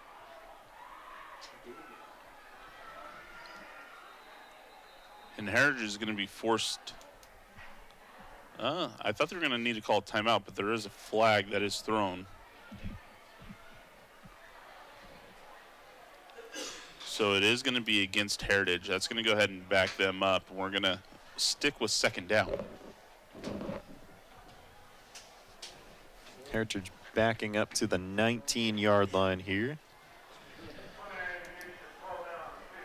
Sort of what you expect to coming into just an absolute downpour in the first half. You go into the locker room, you get even more cold because you're not moving around. These guys are a little bit more tense, a little bit more tight now. A lot of penalties are going to happen from that, and that's what we've seen here 7 minutes into the third quarter.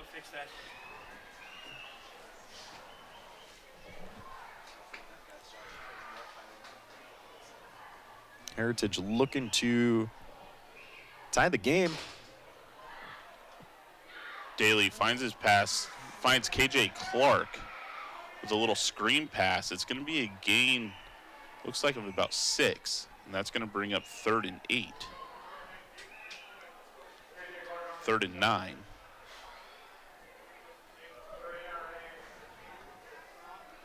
You know, what I find interesting, and I know that the rain is temporarily stopped here, but they were so successful, and I'm talking about Heritage, they were so successful at running the football. And they've come out with this initial drive of the second half, and they've done pass, pass, pass. Sometimes, I mean, KJ Clark has been running the ball beautifully tonight. Just give the rock to him and let him do what he does. Yeah, he racked up 17 carries in the first half, just 3 in the third quarter here. They have been able to get him the ball a few times. Daly able to go ahead and connect with Traylon Martin, or McGraw. He's going to be short of the first down marker. So it brings up another 4th and short situation for the Heritage Timberwolves. A tale as old as time here, Ryan. It's 4th and 1.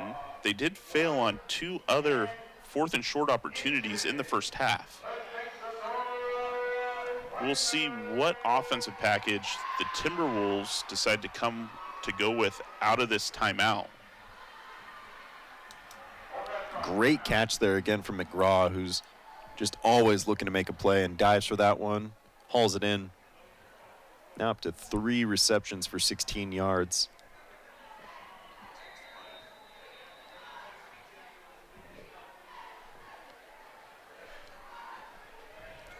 So coming out, we'll see if the Timberwolves either stick with Owen Daly or go with Devon Granville, which is more of a wildcat type quarterback. It looks like they do stick with Daly. KJ Clark in the backfield.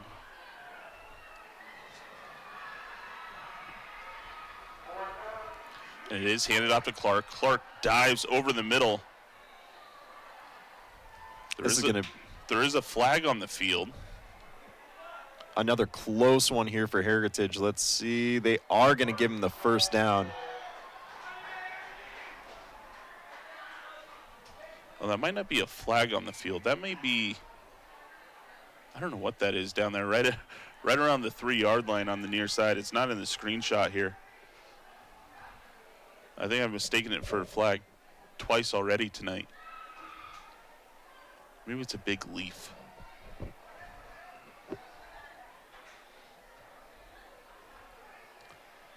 All right, 1st and goal. Hand it off to Clark. Clark finds his way through the tackles and into the end zone.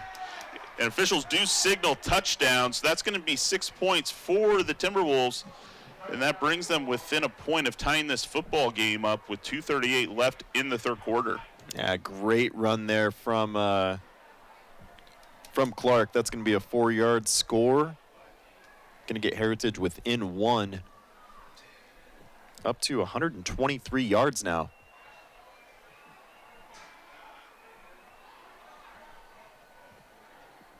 Omar Ramirez with his extra point attempt. The ball is down and it is tipped. So the extra point was blocked. So the score remains the Plainsmen 14, Heritage 13. Here's a replay of that touchdown run by KJ Clark.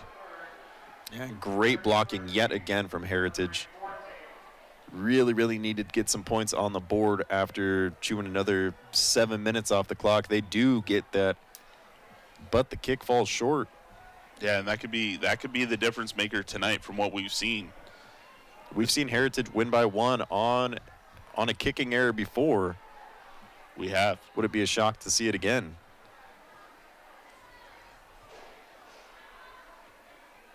And what a beautiful Friday night here, Ryan. All day. All day long. It looks like the rain's still holding off.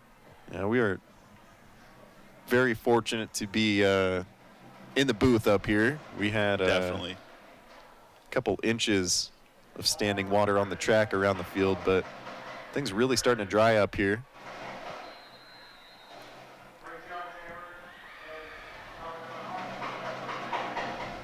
Back to receive for the Plainsmen is Chambers and Hodges, and that ball is going to roll into the end zone. So Evergreen's going to start their drive on their own 20.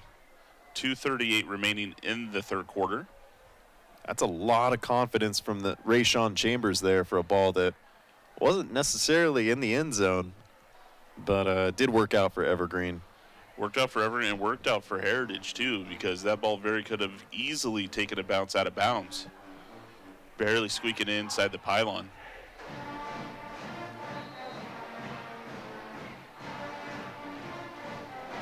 So Jaden Baum is going to go ahead and lead his team back out on the field for their 2nd possession of the half.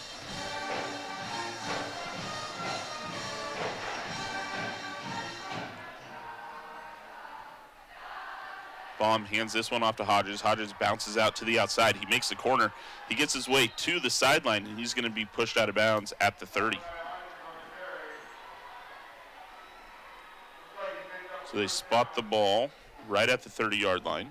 It's going to be enough for a first down. Feels like Hodges should have more than 10 carries, but he has carried the ball 10 times for 96 yards. Also getting close to that century mark here. Let's see what Jaden Baum has in store. This time Hodges up the middle. It's going to be a gain of 3.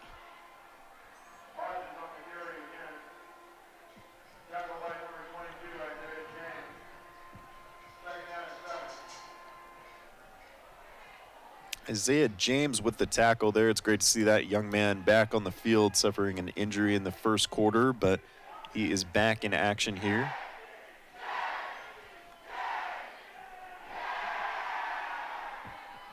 This time Baum looks to throw. He does connect with Darren Schmidt. Schmidt taking a big hit, able to stay on his feet. Looks like that was Dakari Bradford. Yeah, and if Schmidt needs to go out here, that is a big loss for Evergreen. Here's a replay, a little screen pass.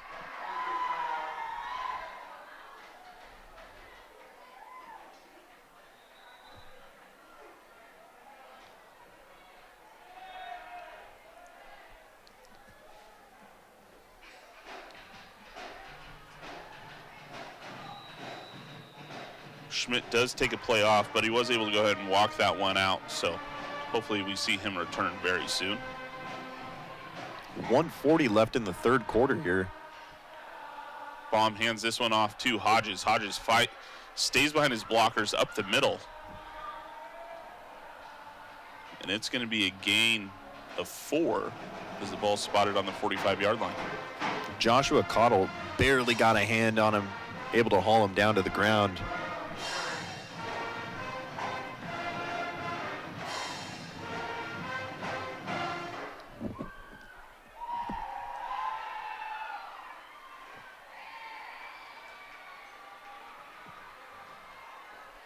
Baum sends his receiver in motion. He decides to go ahead and keep this on the option, and he's going to pick up, looks like 2. It's going to bring up 3rd and 4. What an excellent call there from Baum, because Heritage was ready for that.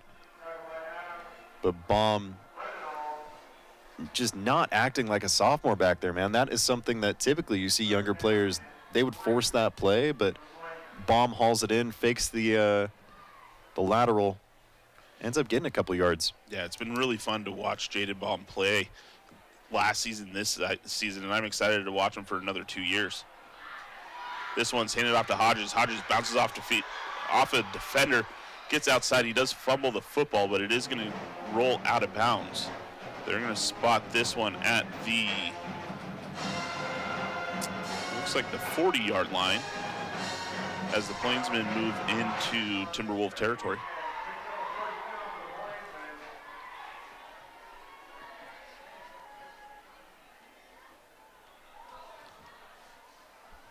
Hodges does take a break. Got 10 seconds left here in the third quarter. Evergreen leading by 1. Evergreen going to get one more play off. Baum looking fires deep. this one deep across the middle, unable to find his receiver, Adrian Volkikov. Dakari Bradford step in step with Bulgakov there.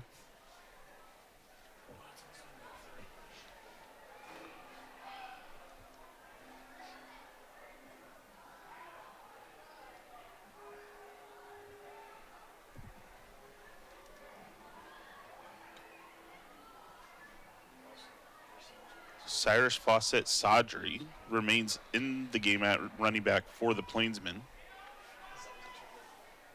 Sole receiver at the top of your screen here. Baum finds Jason Scott, makes a move, and just heads downhill. He's ultimately brought down at the 20-yard line. And that'll be enough for a Plainsman first down. 20-yard completion to Baum's 5th different receiver of the night. That is going to bring us to the end of Q3. Here's a replay. About 9 yards after the catch here. Yeah, what a move by Scott there. Get some extra yards after the catch.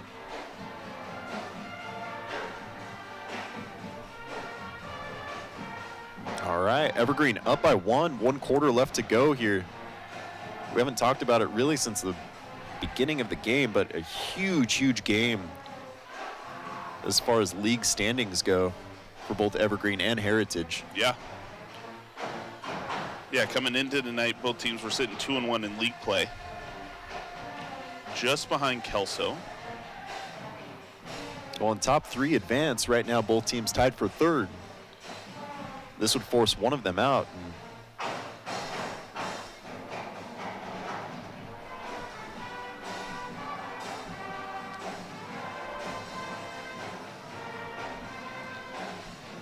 All right, we are set to start quarter 4.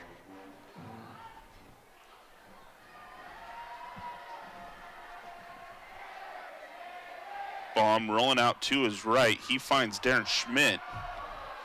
That's going to be for a short 3-yard gain.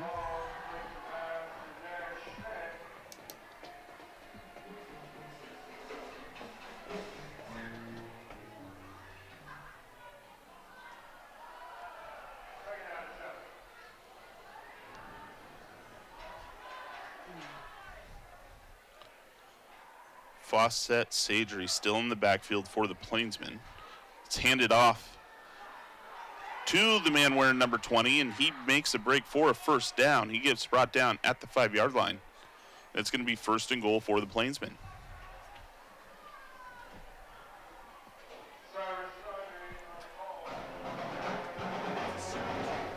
A 12-yard run there for Fawcett Sadri. First official carry of the night for him. Hands it off to Sadri once again. Sadri bouncing off the defender. It looks like he fumbles the football. We'll see who ultimately comes up with this.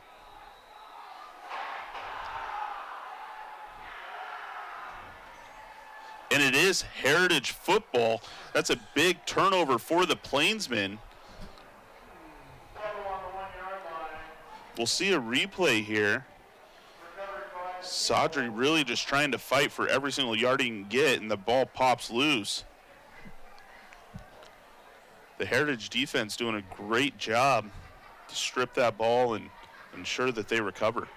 Yeah, that was Joshua Cottle definitely involved there. I don't have a number 90 on our roster here, but 90 was really the one credited with the strip there. So Timberwolves take over. Owen Daly starting in his own end zone. Empty backfield. Heritage missing a player here. Play clock down to 5. We're going to get a Heritage timeout. So the empty backfield was due to them missing a player. So Heritage burns a timeout in order to get the right personnel onto the field.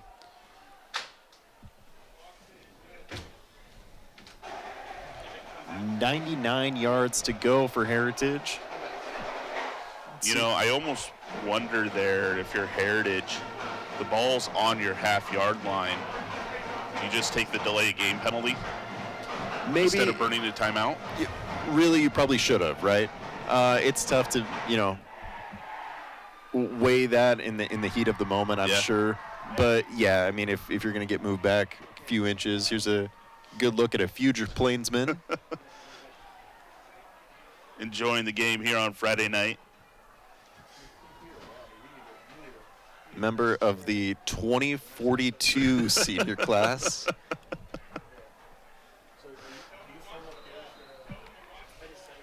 I'm just going to assume you're right and credit you with that was some great math. Appreciate it. Thank you. Yeah. Thank you.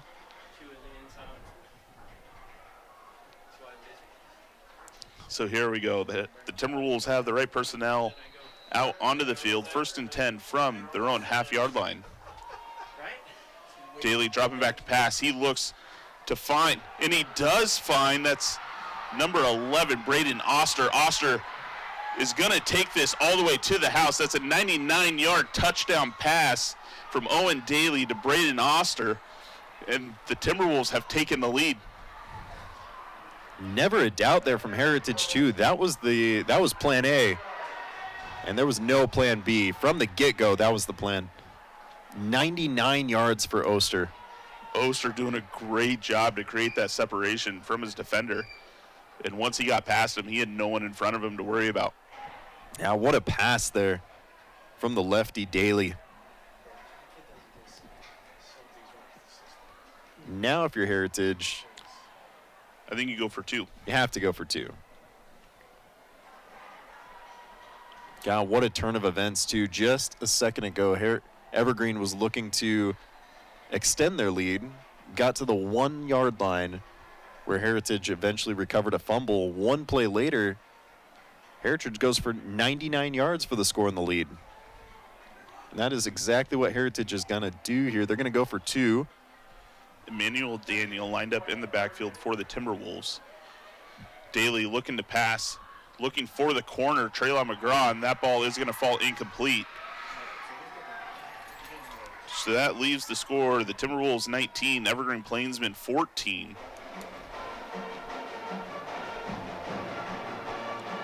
Huge turn of events here tonight.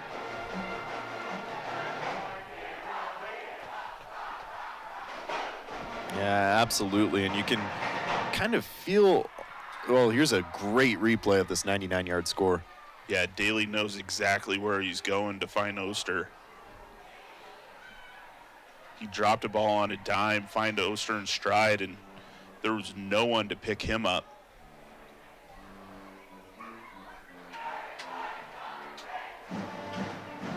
Yeah, what a play there from Heritage. Now up by 5.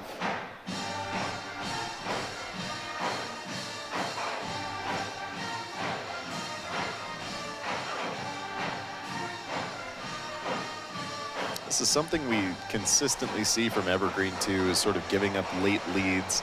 Granted, you know, it's a point, but well, I guess it was 7 points in the third quarter, but we have seen this time and time again from the Plainsmen, sort of giving up those late fourth quarter leads that have come back to bite them. Yeah, it has. We'll see if they can come back. I mean, offensively, they've been moving the ball well, so the game's certainly not over. And this ball is fielded by, looks like Darren Schmidt. I'm sorry, that's not Darren Schmidt. That's Rayshawn Chambers. Rayshawn Chambers with a great return, bringing it all the way out to the 40-yard line. And we touched on it early, too, when KJ Clark was just running amok back there for Evergreen. But you hand the ball off to him enough times, it's going to set up play action like it did that last play. And that's why Heritage goes the 99-yard pass through the air. Evergreen now is going to get it on the 40.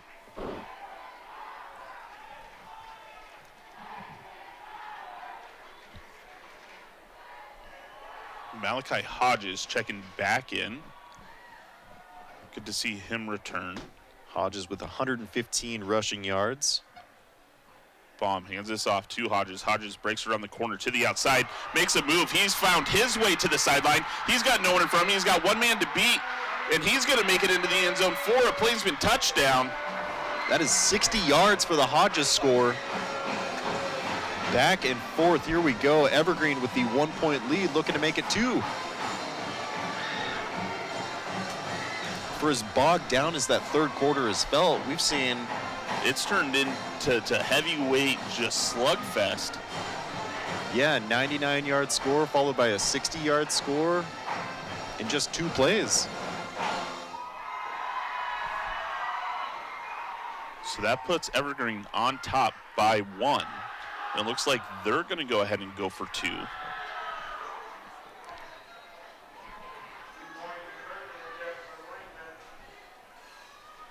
Wildcat offense here.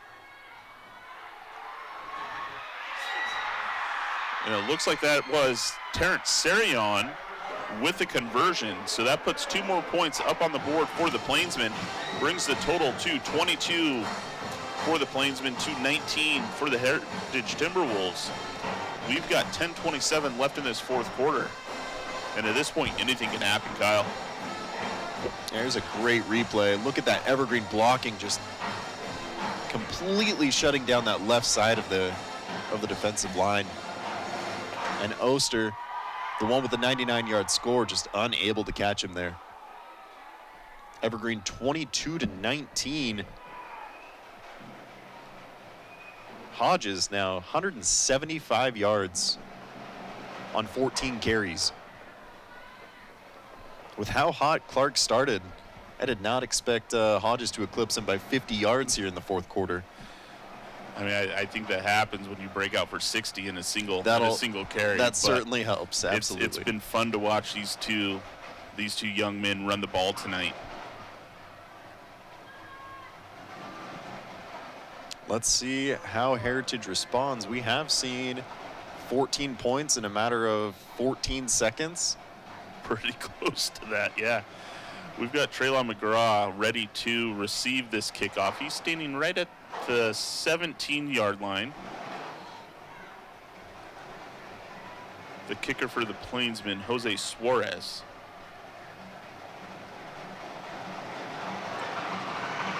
Suarez sends this one off. It's a low-driven ball. And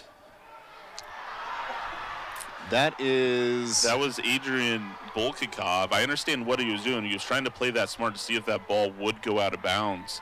Unfortunately, it holds up in favor for the Plainsmen. Bolkikov just slips Heritage is going to take this ball over on their own 12-yard line. That is just about worst-case scenario for Heritage. Ball just a couple feet away from getting a big penalty, getting them out to about the 35. Instead, they're going to end up 20 yards behind that.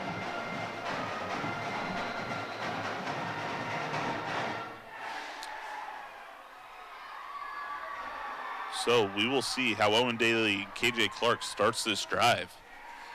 It is Oster against Javion Eng on this left side again on the bottom of your screen. Daly fires over the middle. There's some miscommunication there between him and McGraw. That's going to fall incomplete.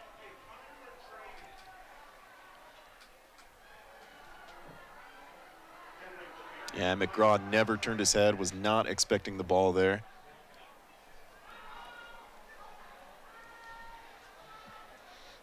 Lots of decisive passes from Heritage, though, really just going with option A and not even considering anything else here.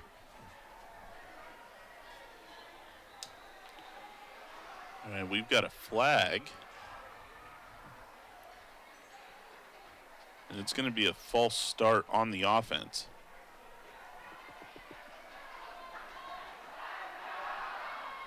Going to push him back to about their 7-yard line.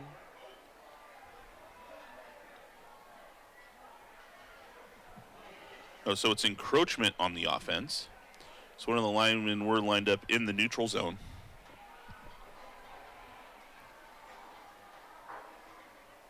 So that should back them up 5.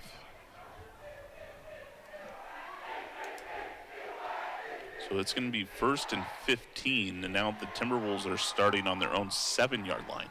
And this is a bold strategy from Heritage, just moving as close to the 1-yard line as possible where they had success last drive. This ball's handed off to Clark. Clark finds his way through the middle with a good gain. That ball's going to be spotted right on the 18-yard line. Yeah, 9-yard run there for Clark. Going to get him close to that mark. So that's going to bring up 2nd and 4. I'm sorry, 3rd and 4.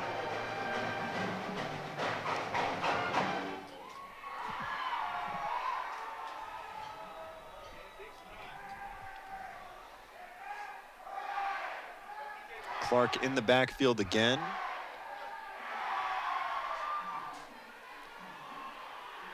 Clark takes this one up the middle once more. He's going to gain about 2. It takes him to the 20, but that is going to bring up 4th down. 4th and 2. Ryan, what do you expect here? It looks like that they're bringing out the punt team. I mean, this is a Heritage team who's really 1 and 3 on 4th down conversion so far tonight. So the punt team doesn't surprise me here. Now, would you be shocked at all if we see a fake punt? This seems like the perfect opportunity to go 4th and short. Evergreen definitely expecting a punt. I would agree with you wholeheartedly. Down by you need some points. Tough to give that ball over. We are going to get a Heritage timeout. They're going to discuss the plan here.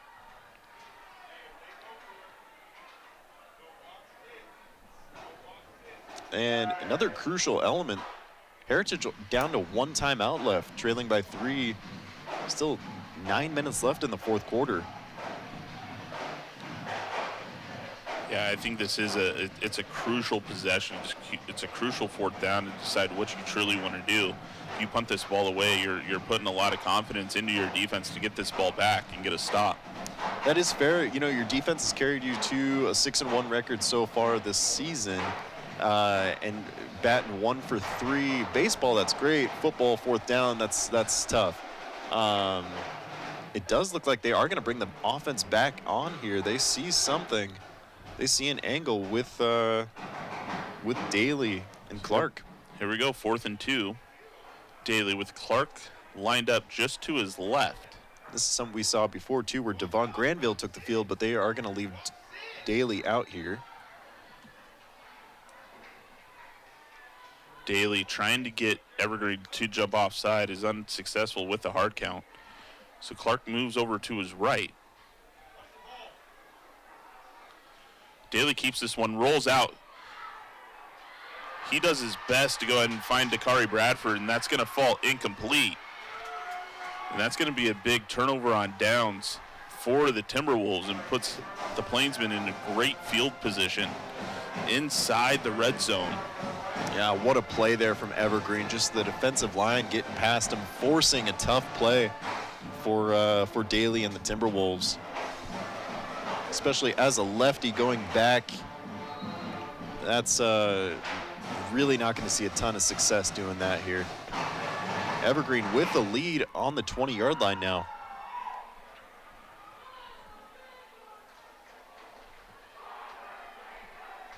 Great look there at the night sky here Friday night, McKenzie Stadium.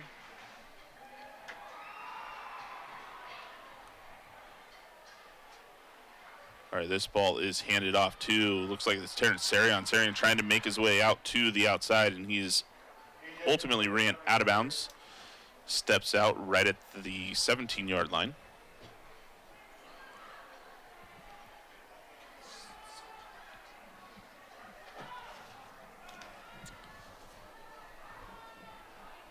Sarion's first carry of the night. Really limited touches tonight for Sarion. Baum keeps this one, makes his way through the middle. They're going to give him forward progress to the 16 for a gain of 1.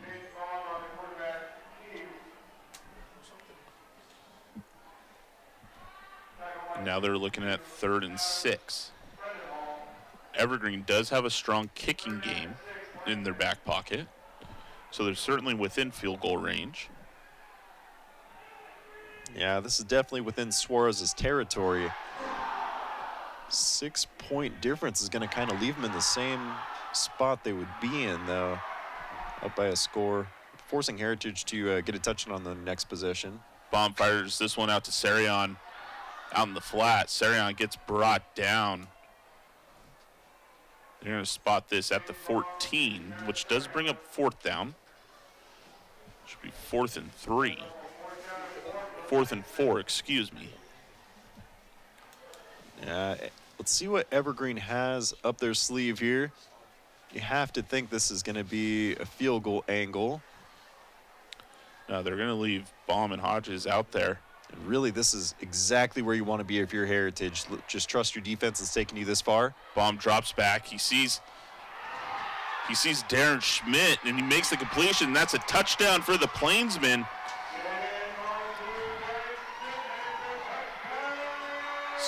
Schmidt making the catch and staying strong.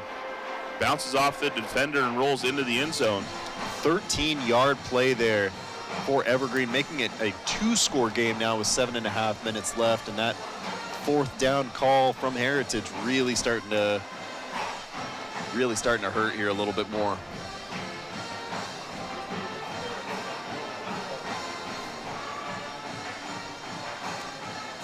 Gotta love to see that too. Just if you're Evergreen, trusting Baum to make that play on 4th and 4. Yeah, so Evergreen, it appears they're going to go ahead and go for 2. Abdullah Barrett.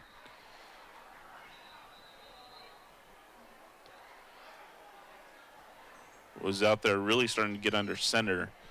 The Plainsmen are going to go ahead and take a timeout. That leaves them with 2 remaining. Here we're going to see a replay.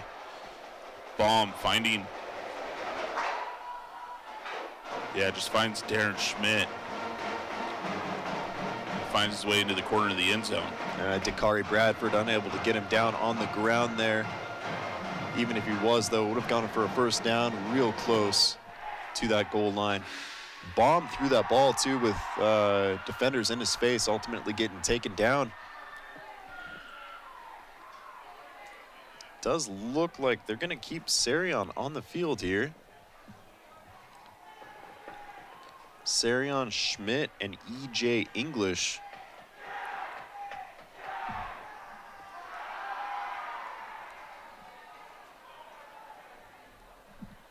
So we're looking at really a wildcat type formation. This could be direct snap to either Sarion, Barrett. It is Sarion. Sarion trying to make his way to the corner. There is a flag on the field. He's going to be pushed out of bounds short of the goal line, but we'll see what the penalty is. They did give it to him. Oh. Let's see what the play is. It looks like this may be on the Plainsmen. It is illegal formation.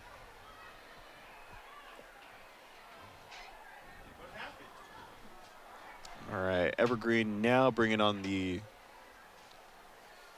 kicking unit. Suarez coming on the field. So the extra point attempt will be backed up 5. I did like the initial play call there that forces Heritage to get 2 touchdowns instead of a touchdown and a field goal, making the game just that much harder for the Timberwolves.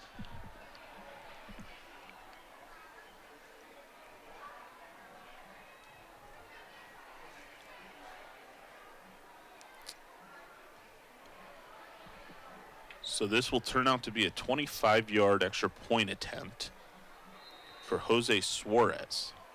Still well within his wheelhouse, but we've seen an extra point missed already tonight. Ball is down, and the kick is good, so that brings the total up to 29, and it is now a 10-point game.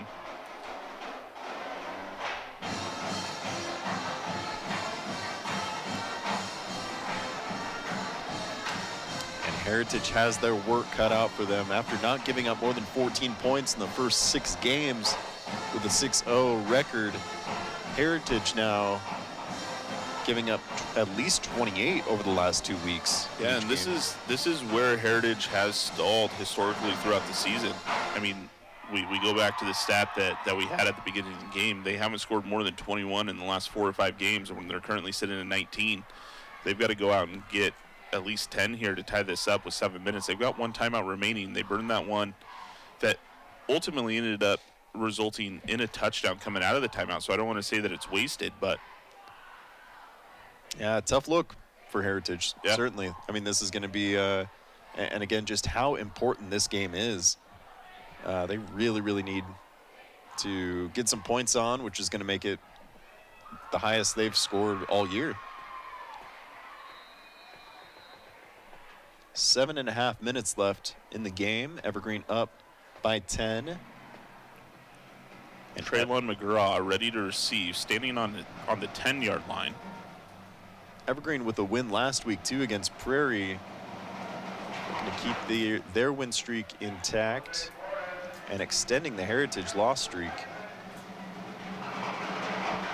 And this ball's kicked on the ground. It is fielded by, looks like, was it Jonas Ferguson? No, it was Jacob Karpiuk. It is fielded, brought out to the 40-yard line. So Heritage is going to take over, start their drive from their own 40.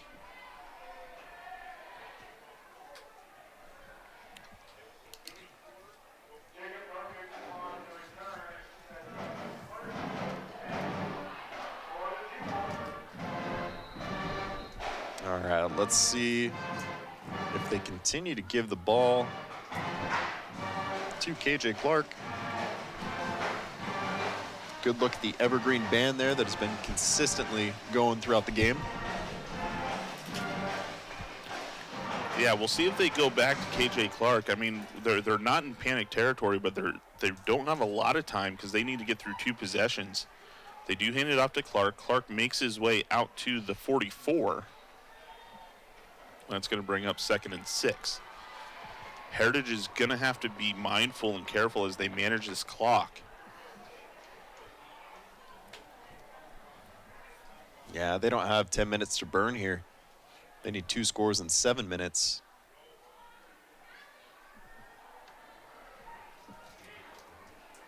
Two receivers top of your screen. This one's handed off to Clark again. Clark tries to cut inside. He's going to pick up 3. That brings up 3rd and 3.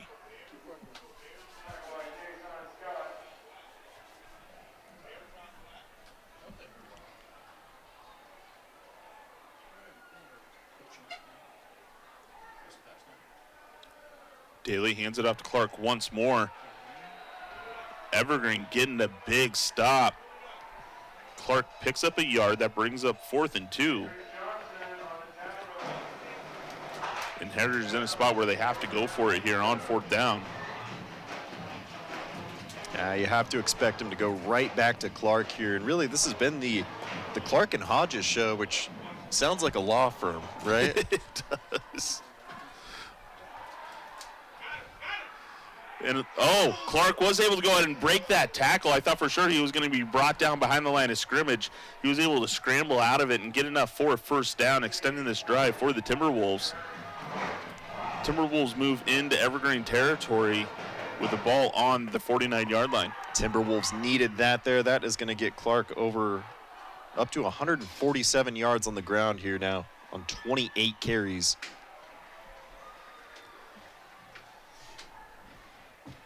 Daly rolls out to his left. He decides to keep it. He's going to go ahead and run out of bounds. And they're going to spot that ball right on the 47-yard line. That is going to stop and preserve a little bit of clock there. So pretty wise decision from quarterback Daly there. Yeah, for sure. I mean, if you're Heritage, you have to. I mean, first things first. You got to get a score, right? And then with as much time remaining, there's really no other option but an onside kick that could come out of that. But this one's handed off to Clark. Clark fights his way up through the middle. And he's just chewing away down the field. He's going to pick up another 3. Out to the 44. Heritage really needs a big play here and fast.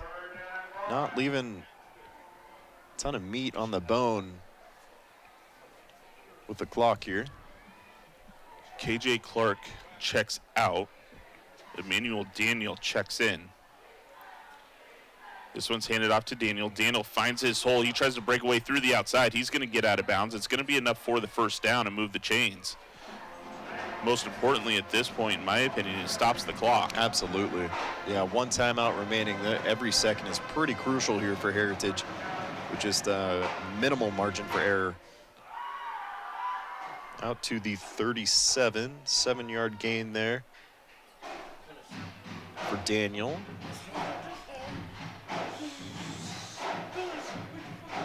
Well over 200 yards as a team on the ground for Heritage. Keep your eye on Bradford and Karpiuk up on the upper part of your screen. Daly does fire across the middle. It is intercepted and picked off by Terrence Sarion, and that's going to be a turnover for the Timberwolves. Yeah, and all those rushing attempts for Heritage really was going to set up the play, or the pass play one way or another, but Oster just never turned his head, never saw the ball. Yeah. Well, that ball was certainly overthrown as well.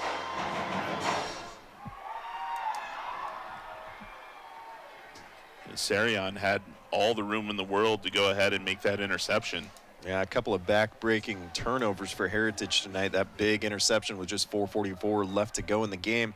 Trailing by 10, but a fumble earlier and a couple 4th down missed conversions by inches.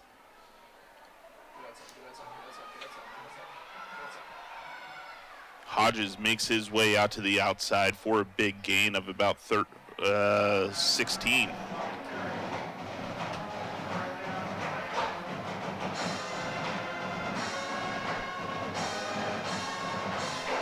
That moves the chains, and it remains 1st and 10 for the Plainsmen. 4:36 remaining, and the clock is ticking here in the 4th quarter. Yeah, and Heritage just helpless too. Just has to watch those seconds tick away.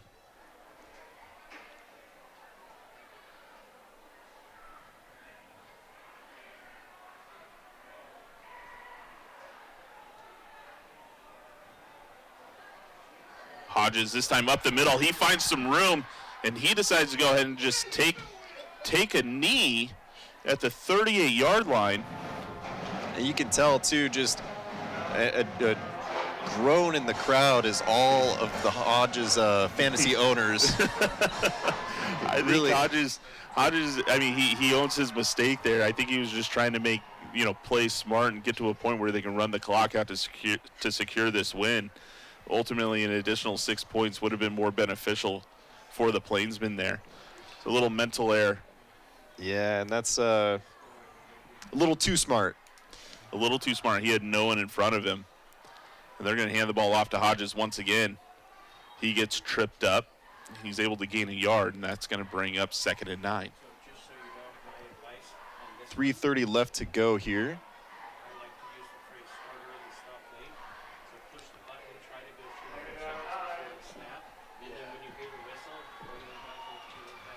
Hodges 216 yards rushing on 17 carries. Just been lifting Evergreen here over the last 3 quarters.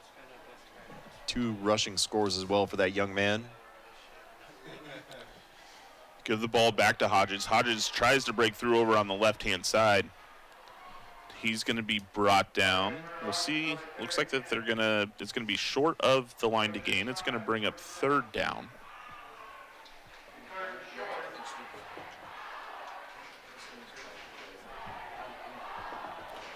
So it's going to be 3rd and less than a yard. 2:30 left.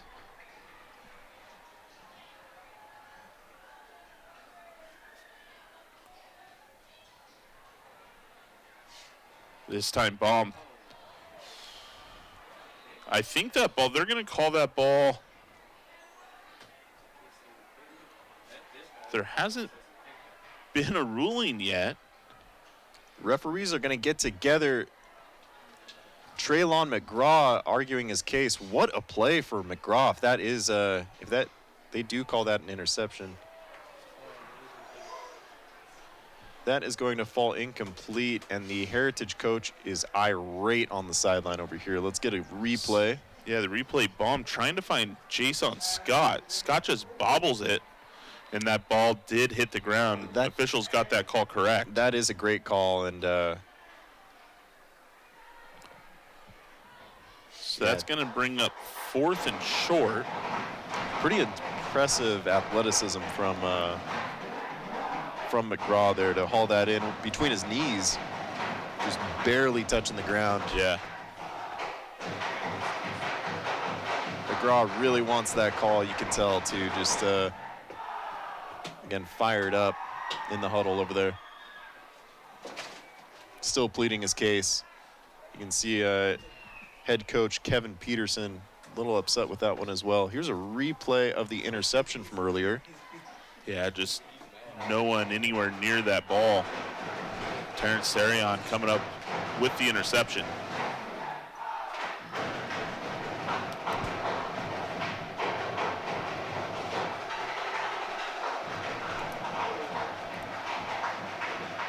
Here we see that last play once again. Yeah, and you can just see that one. It hits the ground, bounces up in between his knees. Great effort by the young man, Traylon McGraw, but unable to come up with it. 4th and short. Plainsmen are going to go ahead and go for it. They hand this ball off to Hodges. Hodges gets the 1st down. He makes his way out the outside into the 20-yard line. And that's going to be enough for a new set of downs for the Plainsmen.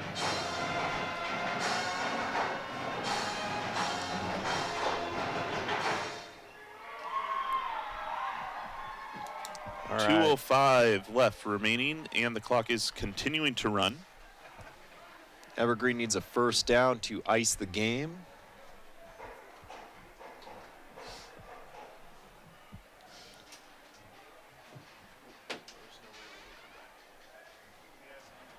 Baum is going to use every second of this play clock. And that ball is fumbled. It's still unrecovered. It looks like Heritage did recover this ball. So Heritage recovered on the 20-yard line. 137 remaining. They are still down by 2 scores. It's not completely over. But the ball's just fumbled by Baum, and great heads-up play there from Heritage. Yeah, it looks like it was recovered by Ahmed Keita.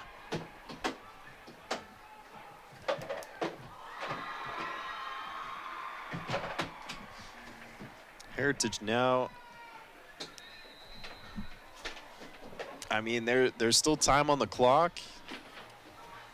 You fire a long bomb like you did with that 99-yarder, and I mean, you go for an I mean, it's not over. We've seen crazier things happen. You have Oster in motion here. Bottom of your screen, empty. And that ball's fumbled. It's picked up by KJ Clark. Clark's able to go ahead and get one out of the play. Clock continues to run with 1:20.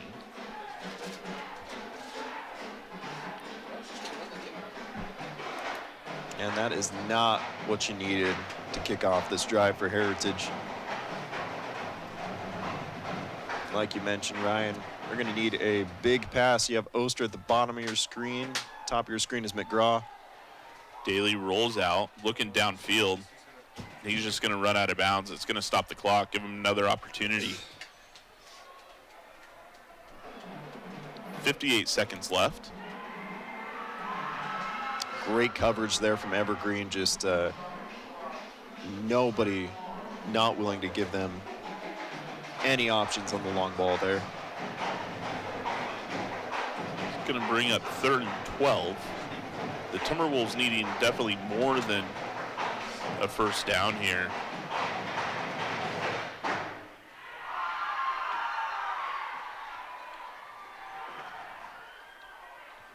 Daly fires this one over the middle. No flags on the play. That's going to be called incomplete.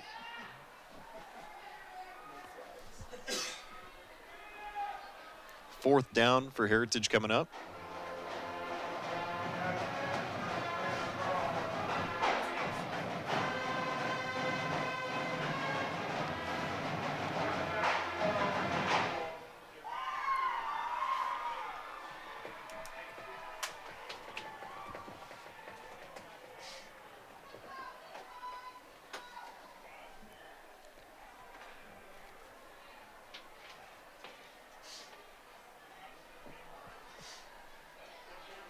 Once again, Oster, bottom of your screen.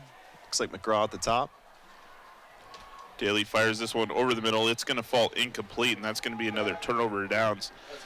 And that is essentially game here, as all the Plainsmen have to do is kneel this one out. Yeah, Evergreen going to come away with the 29-19 victory here Friday night. That will extend their league record to 3-1.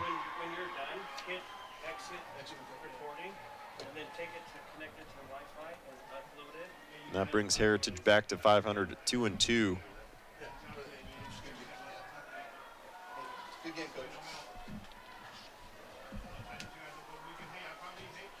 Evergreen's going to go ahead and line up in victory formation.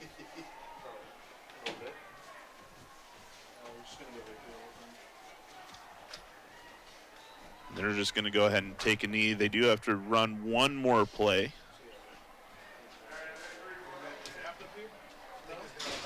Quick recap of some stats for you for Evergreen. Malachi Hodges, 229 yards rushing on 19 carries, including a 60-yard score and a 17-yard score. We had quarterback Jaden Baum completing 13 of his 17 attempts, also for 2 passes. Leading the receivers is 22 Hudson Nellis with 4 catches, 52 yards. Number 9, Darren Schmidt with a 29-yard score. On the Heritage side of things, 30 carries for KJ Clark, going for 151 yards. There was certainly some impressive individual performances tonight. The clocks do go ahead and strike 0. That's going to wrap it up here for this first game. The Plainsmen 29, Heritage 19. Kyle, any final thoughts? That was a doozy. It's going to be Heritage really needs a win in their last couple games here in league play, so it's going to make the end of the season very interesting. It certainly will. Well, we're going to sign off for this first game. Come back. We're going to start here in about 20-25 minutes as these teams go ahead and clear the field, and Camas and Union both get their mandatory 20-minute warm-up time. So come on back. For Ryan Vassbinder, Kyle Bleeke, we'll see you in a few.